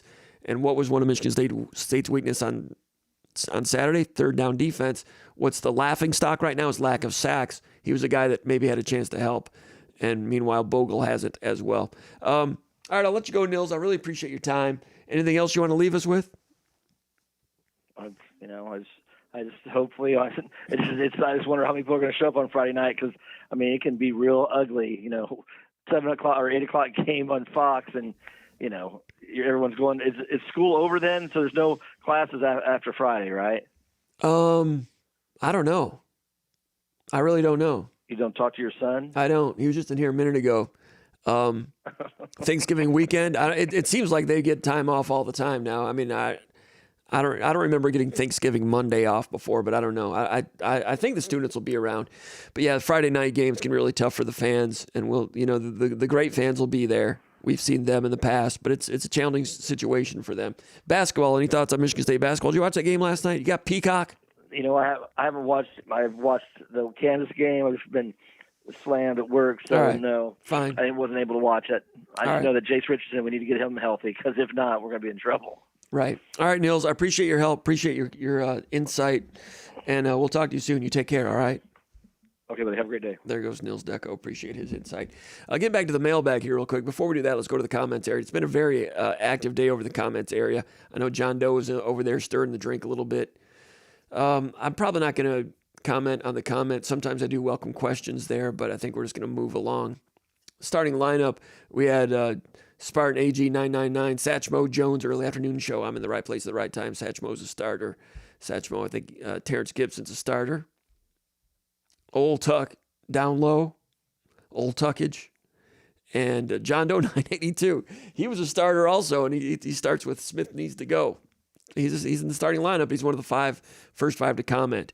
Getting back to the question, Crosett Kent says, it seems the general sentiment is that it's been a disappointing year, and I'm wondering if you feel that would be different if Indiana was not having such a good year. And, looking at some of the other ones, the comparisons, if to get a look at peer group and comparison's sake, to get an idea of how Michigan State fans should be feeling, I compared Jonathan Smith's sideline demeanor to Kirk Ferentz, and he was taking over for Hayden Fry. Hayden Fry stayed a little too long, and the program was not in good shape, and Kirk Ferentz was 1-10 in his first year, 3-9 in his second year, and Iowa fans really did not think they had the right guy. Sideline demeanor and everything else. That was Kirk Ferentz. Now he's the longest tenured coach in college football. Mark D'Antonio in his first year went 7-5. They started out 4-0. They beat Notre Dame. That was a Charlie Weiss Notre Dame team that ended up going 3-9. They beat Pittsburgh. That's when Pittsburgh had Dave Wanstead, Shady McCoy, 17-14. Very difficult game. Got that win. So those that's the difference between going 5-6 and 6-5. They lost at Wisconsin. They lost to Northwestern in overtime. Talking about D'Antonio's first year. Beat Indiana. Had 73,000 fans at home against Indiana. So, these days and there's some challenges for sports fans. I know the TV ratings are still high, but college football fans are going through a change right now. Michigan State going through a major change. So now you're playing a game on a Friday night. They're not going to have 73,000 there Friday night. That first year for D'Antonio, they lost at Ohio State 24-17. Ohio State was really good. Michigan State closer on the scoreboard than that game actually played out. They lost at Iowa in double overtime. Michigan State with D'Antonio, they had some questionable decisions in that game. I don't think those decisions cost them the win, but that was the first time we were introduced to Mark D'Antonio, or most of you were introduced to Mark D'Antonio. Only did this a couple of times, but Michigan State was down, I think, 17-10 with like a minute and 50 left near midfield. It's like 4th and 7. Down 7, midfield, something like that. Down 7, midfield, a minute and 58 left. 3 timeouts left. Down 7. And Michigan State punted. Remember that? So conservative that it was radical. Stop, timeout, stop, timeout, stop, timeout, punt, got the ball back, went down and scored, I think it was. Forced overtime, lost in overtime. So that decision did not cost Michigan State, but D'Antonio did the exact same thing 1 year earlier against UConn when he was head coach at Cincinnati, and it worked. And if it hadn't worked, Cincinnati would have been maybe 6-6, 5-6, and he wouldn't have gotten hired. I remember reviewing that game after D'Antonio was hired. And I was like, man, State fans are going to have a tough time with that. D'Antonio did that a couple times, and he might have done it 2 or 3 times in his career at Michigan State, and it worked every time. But it was bizarre. Leaned on his defense. Anyway, lost that game. They won at Purdue 48-31 to get to 6-5. And that's the one that made them bowl eligible. And that was the one that was really important because the next week they were playing Penn State, who was number 22 in the country. And then they beat Penn State. That was a Paterno team that went 9-4 and beat Texas A&M. So they go 7-5, and then they go and they lost to a good Boston College team in a bowl game.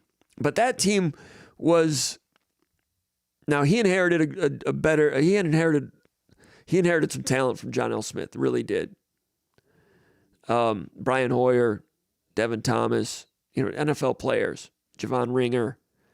Back then there was no portal, so you're not losing anybody, nor are you gaining anybody. But through the course of the season, got better and better, a buttoned up, buttoned down, whatever you want to call it, level of football that was a different era, but you could see the progress, even though it just ended up just being 7-6. It was palatable. Now, the early season win against Notre Dame had a lot to do with it. The early season win against Pittsburgh had a lot to do with it. That's when you were playing 2 non-conference teams in the preseason.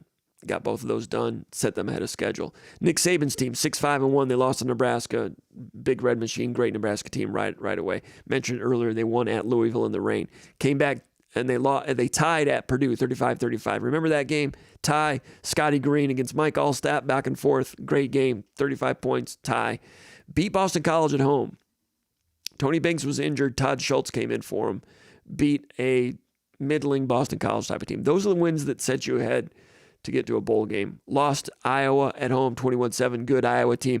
After that game, you might remember Nick Saban was complimenting the size of Iowa's safeties. He was like, that's what I'm talking about. You need big safeties like that. It was a message that's what we want to recruit to someday. They won at Illinois 27-21. That was an upset. That was an Illinois team that was preseason top 25, Simeon Rice. I compared Michigan State's victory over Iowa this year to that win against Simeon Rice that year. That team for Michigan State continued to do decent things. This team has not. But after that, they beat Minnesota, a very cotton candy Minnesota team with Jim Wacker. Saban beat Jim Wacker 34-31 at Spartan Stadium. You lose that game, that much. I remember Jim Wacker coming out that game 5 wide. Nobody ran empty back then. This is 1995. It was the weirdest thing I'd ever seen.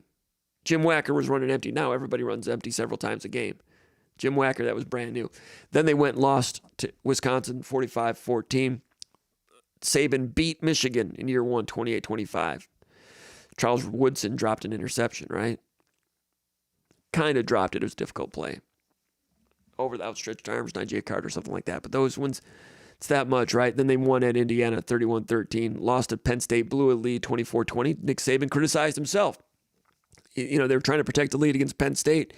And he said, he admitted that he made defensive coaching decisions that day with an NFL mindset. He flat out said that, he said he didn't forget that the clock stopped on a first down, but he said he didn't factor that into his decision making. Saban said that about himself in year 1. And he said, you can criticize all you want. There's enough to criticize in the last 2 minutes of that game. You can criticize it all day. It's very confident Nick Saban at that point, even though they were 6-5. Lost to Penn State. Went to the bowl game, lost to LSU 45-26 to Jerry DiNardo. But D'Antonio and Saban were both around 500 that first year, and a couple of those things just got them over the edge a little bit. But different era, different style, no portal, a little bit more tight end between the tackles, 2-back style of play. So button-down football, But when they, with this team this year, you got to beat Purdue, and if you beat Rutgers, maybe it'll start looking a little bit more like that. But right now, it does not. In terms of first-year coaches around the country, there's 13 first-year coaches in the Power 5 classification. 6 of the 13 have winning records. Those that do not, Jeff Lebby at Mississippi State, tough job there, 2-8. He was offensive coordinator at Oklahoma. Deshaun Foster at UCLA. They've won 3 of their last 4. They've gotten it turned around a little bit. They beat Iowa, beat Nebraska, beat Rutgers. They looked bad earlier in the year, but there's still a sub-500 record, 4-6, just like Michigan State. Willie Fritz at Houston came over from Tulane and inherited a Houston roster that was pretty good, but he's 4-6. They lost to Arizona. They beat Kansas State, but a few weeks ago, Willie Fritz in Houston, they were shut out in back-to-back weeks. Shut out by Cincinnati 34-0, shut out by Iowa State 20-0. So Houston 4-6. not great. Sharon Moore at Michigan, 5-5. You're aware of their struggles. Brent Brennan at Arizona came in from San Jose State. He'd been head coach at San Jose State for 7 years. Never won more than 7 games. Interesting hire for Arizona after losing Jed Fish. They're 3-6. Arizona not so great. Bill O'Brien at Boston College started out 4-1, beat Michigan State. They're 5-5. They gave SMU a tough game a couple weeks ago, but they've lost 4 of their last 5. Their quarterback, Thomas Castellanos, quit, entered the portal. Are they going to get to 6 wins? I don't know. It's similar to the Michigan State situation. So who has a winning record among the new coaches nationally? Jed Fish at Washington takes over a team that went to the national title game, lost a lot of players, brought a lot in. They're 6-5. They lost to Washington State. Talk about Washington, lost to Washington State. They lost to Rutgers. That was a travel situation. They beat USC, beat UCLA, and they beat Michigan, they beat Northwestern. Played UCLA, had a good time. The victory over USC meant something. The victory over Michigan kind of meant something. So he's 6-5. They still have to play. I don't know who they play this weekend. They play Oregon. So he's going to finish 6-6 at Washington. Good coach, long-term, we'll see. Fran Brown at Syracuse was Georgia defensive backs coach. He's 7-3. But they lost to Boston College 2 weeks ago. They lost to Pittsburgh 41-13. They lost to Stanford. How's Syracuse 7-3? He's doing a good job. They beat California. Cal's 5-5. They beat Virginia Tech. They're 5-5. In overtime, they beat UNLV. UNLV's pretty good, but still. They beat North Carolina State, who's 5-5. Who's the best team they played? Pittsburgh? Pittsburgh's probably the best team Syracuse has played. So they're 7-3. Can I have that schedule, please? Manny Diaz at Duke took over a good situation. Elko did a good job. Didn't have a lot of guys transferring out. It's Duke University. They're not leaving. Not many of them. They beat Northwestern, beat UConn, beat Middle Tennessee State. Who have they beaten? They beat North Carolina. They're 6-4. They beat Florida State. They're no good. They beat North Carolina State. They're 5-5. They lost to Georgia Tech. Georgia Tech's okay. Lost to SMU by a point. Played them well. Lost to Miami. Miami's good. So who's Duke played that was good? SMU and Miami? Florida State was supposed to be good. They're not. I'm not saying Michigan State would beat North Carolina, but that's like the only team they've beaten with a winning record. But Manny Diaz in year 1 is 7-3. Manny Diaz wanted a lot of jobs. Not impressed with what he did at Miami. Was hot and cold as coordinator at Penn State. Was terrible early. Corrected some things. Was terrible against Michigan last year. Not because Michigan was good, but because their pass rush was good. And on some key third downs, they blitzed when they don't need to blitz. Your pass rush is getting home. Why are you blitzing? Game-changing play. They blitzed, gave up a pass play. Michigan turned the game around. Long-term at Duke, I'll believe it when I see it. Mike Elko at A&M. Michigan State was talking to Elko a little bit. Would he have taken this job? A&M was still kind of out there. Maybe not. He's 8-2. Lost to Notre Dame, lost to South Carolina. Who have they beaten at A&M? I mean, he inherited a program. I don't know if they lost a lot of players, but one thing Jimbo Fisher did is he stockpiled a lot of good recruiting classes. So Elko goes into a tough schedule with some talent. Who have they beaten? That's good. They beat Florida, beat Arkansas, beat Mississippi State, beat LSU, beat Missouri. They still have to play Auburn and Texas. Those are all solid teams, but it's not like they're playing Alabama and Georgia or Tennessee. They've kind of avoided those, and they get Texas late. So A&M's 8-2, still trying to get something done. Kalen DeBoer at Alabama, they're 8-2. They beat Wisconsin, beat Georgia, which was the big one, beat Missouri, beat LSU. Lost to Vanderbilt, lost to South Carolina. And then the last one is Kurt Signetti, 11-0, well documented. So of the first-year coaches, 6 of the 13 have winning records. Jonathan Smith is not one of them. Started out 3-0, looked pretty good, looked like he was going to be in that category. Still could get to 7-5, but we've talked about the challenges that they've had, and are things being done to really tighten the screws? There's a lot of loose screws just in terms of personnel. Understandable. Talked about the offensive line, talked about the injuries in the defensive backfield, and getting a pass rush. Hard to find those guys. If in the portal, maybe. I mean, they went and got Anthony Woods, not really a difference maker there. So pass rush is what it is. Against Illinois, Michigan State had to bring a lot of pressures to try to get heat on the quarterback. Some of those pressures were pretty good. Did deliver heat. Pro Football Focus had Michigan State with 4 quarterback hits and 8 pressures. Didn't get the quarterback on the ground often enough, but they affected the quarterback with some of those pressures. Problem is, blitzes, you're bringing 5 or 6 at safety, a corner, then you're covering with fewer players. Against the good quarterback and good receivers, better get home, because if they don't get home, you got a problem. Key play, Michigan State's up or down 8, 3rd and long. They hit a dig route. Michigan State goes cover 3, and they bring a blitz. So you have 3 deep. Talked about this in the VCast after this game. 3 deep, 5 are rushing. That leaves you 3 in the middle of the field. Michigan State was mugging up, showing like a 6-man rush. Darius Snow rushes for a second to get a reaction, and then drops. As he drops, he collides with Keith Bogle, who's stunting inside. I'm sure when they worked on that during the week, it was more fluent than that. At this time of year, you're not doing a lot of physical good on good. You're not getting like real simulations of gridiron warfare. And in the fog of war, this happens, a collision. Now, it was a bye week. Maybe they worked on it. Maybe they worked on it against live scout team. I'm sure they did, but how hard, I'm not sure. So Snow doesn't drop immediately, and Bogle doesn't get to the quarterback. You got a collision there. One guy's dropping, one guy's stunting. They run into each other. Quarterback has more time, more in the middle of the field. They run a dagger concept, sending someone deep, and then have a guy covering over the middle. Gets loose. I think he broke a tackle. Gets out to the 19-yard line. Big play. Could they have used Wayne Matthews on that play? He's their best pass defender in nickel situations all year. Darius Snow played a lot of snaps, maybe the most snaps he's played all year, maybe, I'm not sure. Snow's trying hard, doing his best. You'd like to have Wayne Matthews out there. You'd like to not have a collision there. You'd like to not have to blitz there. And as you develop a roster and you recruit and you hit the portal and you develop players, maybe at some point you've got a guy that can get to the quarterback on his own, like number 17 for Illinois, pretty good pass rusher. The 2 guys for Indiana, pretty good pass rushers. The 2 guys for Michigan, very good pass rushers. 2 guys for Oregon, good. The 1 guy for Boston College, real good. Michigan State has a guy like that, and they don't get injuries in the defensive backfield. Maybe things look different, or maybe they still have these button-down problems. I don't know. But in game 10 of year 1, not a time for hand-wringing.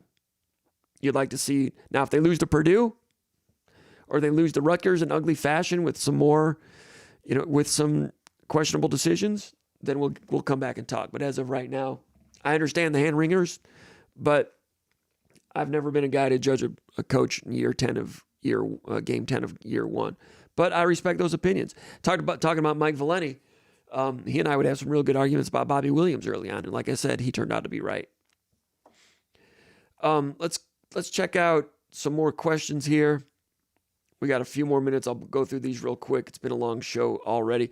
Got question number 2, Jay Bannon from Sterling Heights. He says, another football, basketball question. With all the transfers on both teams, which of the transfers have been the most surprising in a positive way?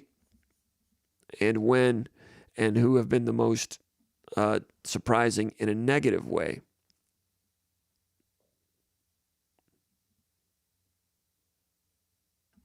Fair question for sure. And the reason sometimes I'm late on this is because I take these questions seriously and I try to go over it with some without just going off the top of my head. I try to categorize things and make some lists. So sometimes if I say the podcast is going to be at 1 o'clock, SpartanMag Live, and I don't show up till 1:15, it's because I'm categorizing these things and putting some notes together. So on this one, we go back over all the transfers. He's asking which ones have been the most surprising in a positive way and which ones have been the most disappointing. For basketball, Zapawa, and it's pronounced Zapawa, by the way. Simone Zapawa. He's doing all right. 10 points, 6 rebounds last night. He's rugged against Hunter Dickinson. I thought Dickinson scored a lot of points, but it's not like he just caved Zapawa in and just had a free route to 2-foot layups. Zapawa made him hit some good, solid hook shots over him. He's rugged, rebounding okay. Seems to be setting pretty good screens. What I like about Zapawa is when the ball goes to him, the offense doesn't stop. Sissoko had some good moments here and there, but when Sissoko would get the ball down low, like the game would stop. And it's like you're waiting for a guy in tennis to like serve. You're just like waiting for the game to continue. Sissoko played really well in his last game for Michigan State against North Carolina, but just wasn't going to work out. Michigan State to their credit. Zapawa is functional. Now, last night against the team didn't have a lot of size inside. Finished on the press breaker once with a dunk. Finished some other times. Zapawa's kind of consistent. He's been pretty solid. Fiddler, not shooting well. 37% three-point shooter at Omaha. He was over 40% as a sophomore, I think. He's like under 20% this year. And if he's going to be starting and playing a lot of minutes for this team to be any good, he's got to make threes and Akins has to make threes. They both need to be like 37% plus three-point shooters. Still could happen, but not going so well so far. Fiddler, how does he fit in with Michigan State's style of play? Not really a runner, but when he gets the ball, does some good things with shot fakes, gets to the free throw line, and Michigan State's had trouble having anyone that could get to the free throw line with regularity over the years. Fiddler does it, and that's why he's scoring in double figures. If and when that shot starts coming around for him, the world could look a lot different. And sometimes the shots, eventually they do start falling. Like Joey Hauser, different position, but they need it. So far, disappointment, but he's working on it, and it's early. Football. All right, Michigan State brought in 23 transfers. By my count, you can disagree with this. Of the 23, 8 are doing the job. Which is a higher hit rate than Mel Tucker had. The transfer portal is still in its infancy, so we've got a small sample size going back 2 or 3 years as to what Tucker did in the transfer portal. Kenneth Walker, of course, was great, but no one else. I mean, did anyone else do anything from the portal? And they brought in a lot of players, and most of them did 0. Who's doing the job this year? Daquan Dowse, a defensive tackle coming in from Georgia Tech. He's added weight, developed. He's had a good season. Consistently good with quickness, firm against double teams, good with penetration with the one gap. Dowse has been good. Luke Newman's been good at left guard. And he graded out real well by PFF in this game, and you just don't see him make a lot of mistakes. The personal foul was a mistake, but Luke Newman's been good and solid at left guard. Jordan Turner's been good, solid inside linebacker. Tanner Miller's been solid at center. Not a dominant player, but he's been functional. You're glad you have him. Ed Woods has been good at corner. Did not begin the season as a starter, but he's starting now. And, Jonathan Smith referred to him as Steady Eddie, and he has been Steady Eddie. Ed Woods has been good. They went deep with him once. I can't remember if it was 17 or 13 or 4 or 13. 13 is Bryant. Covered it well, did a good job. Ed Woods is playing pretty well, coming in from Arizona State. Nakai Martinez from Central Florida, solid, good, active, sent him on some blitzes, provided some heat twice. I don't remember any mistakes from him this past week. Nakai Martinez has been good. So credit to Michigan State. These are not like high-ranking red letter transfer portal, headline-making guys during the chase. These guys committed to Michigan State, and we didn't know much about them. Looked it up during the offseason and tried to do some analysis of them during the offseason, which we'll probably be doing more of this year. Hope to do an even better job at that at SpartanMag.com. But Dowse, I'd say better than the press clippings coming in. Jordan Turner, former starter at Wisconsin, became a reserve last year. As good or better than the press clippings coming in. Tanner Miller, probably equal to the press clippings, close to it. Ed Woods, better than the press clippings. Nakai Martinez, better than the press clippings. Some of these guys had no press clippings. So the evaluation in the portal for the Michigan State staff, whether it's the assistant coaches or the support staff, has been good. Not only the support staff initially, possibly, but also the position coaches making the final decisions on which ones to go after. I suspect those guys might not have been high-price guys either, so there's some dollar value there. Now Michigan State's 4-6. It's not getting them anything yet, but those guys have done the job. I think K'Ron Lynch-Adams has done the job. Running back coming in from UMass. In limited carries, K'Ron Lynch-Adams is averaging 4.7 yards per carry, best on the team. Rushed for 495 yards, best on the team. He's only averaging 10 carries a game. Nate Carter, 10 carries a game. Lynch-Adams actually has 106 carries on the year. Carter has 100, about equal, but about 10 carries per game. So it's hard for them to do a lot of damage on limited carries, but Lynch-Adams, I think he's doing the job.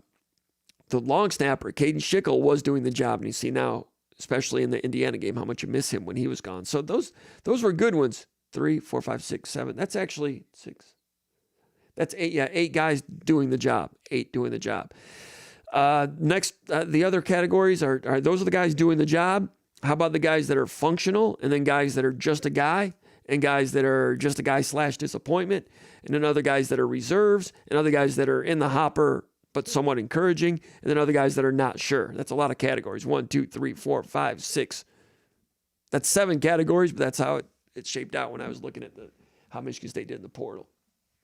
In the functional to their role category, I got 6 guys. I got Aiden Chiles in that category. Functional, he's dangerous, he's explosive here and there. Problems with turnovers, we all know that. Doing a good job carrying the ball. You wouldn't want to be without Aiden Chiles right now. I mean, he's not getting a ton of help in some ways.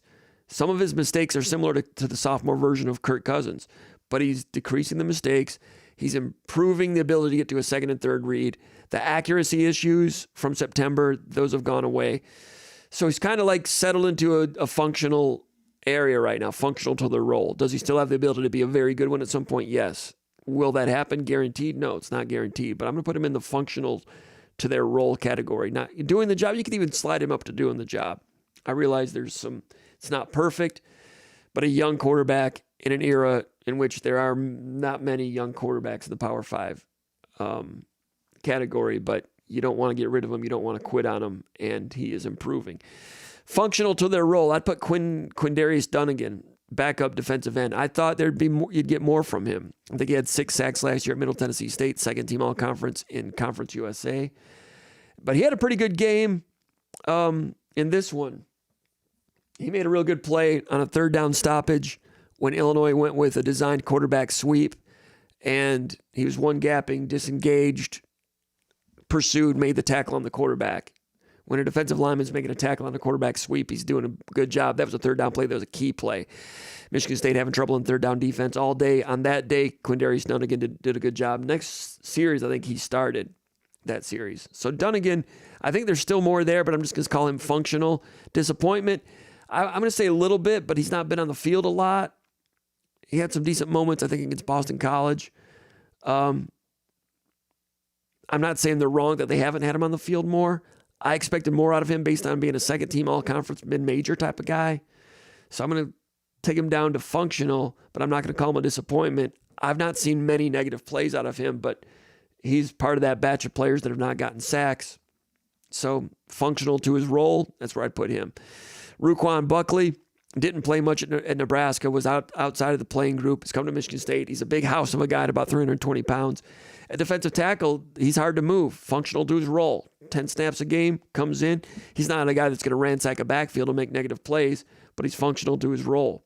And Michigander coming back home, didn't play at Nebraska. He's done a little better than I expected. Jalen Satchel coming in from Old Dominion, looked good early in the year as part of the pass rush third down package. Has not had as many loud plays as I probably expected after 2 or 3 games.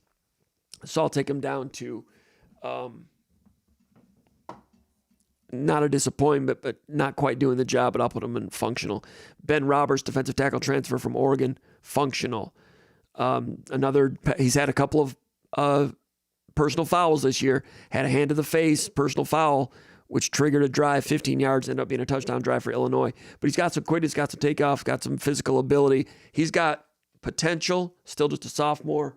I'm going to call him functional in his role as a backup. Has a chance to be a good defensive tackle down the road, not there yet. Wayne Matthews, functional to his role, was third team all Sun Belt. He's done some good things. Third down. They missed him in the Illinois game. That guy's, you could maybe move him up to doing the job. And maybe I'm going recency bias because we didn't see him last week, so I'll drop him down to functional. 2 guys that are just a guy. Anthony Jones from Indiana, just a guy. He's also involved in that skirmish at the end of the Michigan game. Jeremiah Hughes at corner. Played a little bit in this game against Illinois late because Ade Willie was struggling.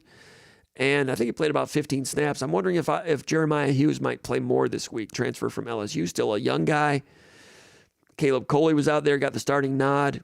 And then Willie. It wouldn't surprise me if Hughes ends up outshining Willie. Should be able to. Caleb Coley, I don't think he was too bad last week. Now, he was injured last year for half the season, got on the field the second half of the season, started against Nebraska, beat Nebraska, and then missed the spring, missed the preseason, I think a procedure or something, missed August, September, October, most of October, got back on the field, and now played a little bit for the first time all season against Illinois. Tag, you're it. I think he started. He got beat on that touchdown by Franklin. Franklin made a nice twisting circus play. Pretty good coverage. He made a great NFL catch. Receiver put it where he could get it. I didn't see any, Nils was on earlier in the show and he was saying that Coley struggled. I didn't think Coley struggled. Considering it's the first time he's played all year, hasn't played much in the last 2 years, still just a redshirt sophomore. Don't close the door on Coley. It's a guy I was high on early in his career, had the injuries come in. In the meantime, for this game, is it Ed Woods and Coley or Ed Woods and Hughes? I'm not sure. But Hughes, I put in a just a guy for now. Just a guy. Other ones that are just a guy / disappointment, I'm going to put Jack Velling in there. Now, he's got 30 catches, averaging 10 yards a catch, no touchdowns. We expected a lot. Second team all Pac-12 last year. Somebody had him the Pac-12 tight end of the year last year. It might have been Phil Steele or someone like that. Was not first team all Pac-12 tight end, but it was a good one, productive.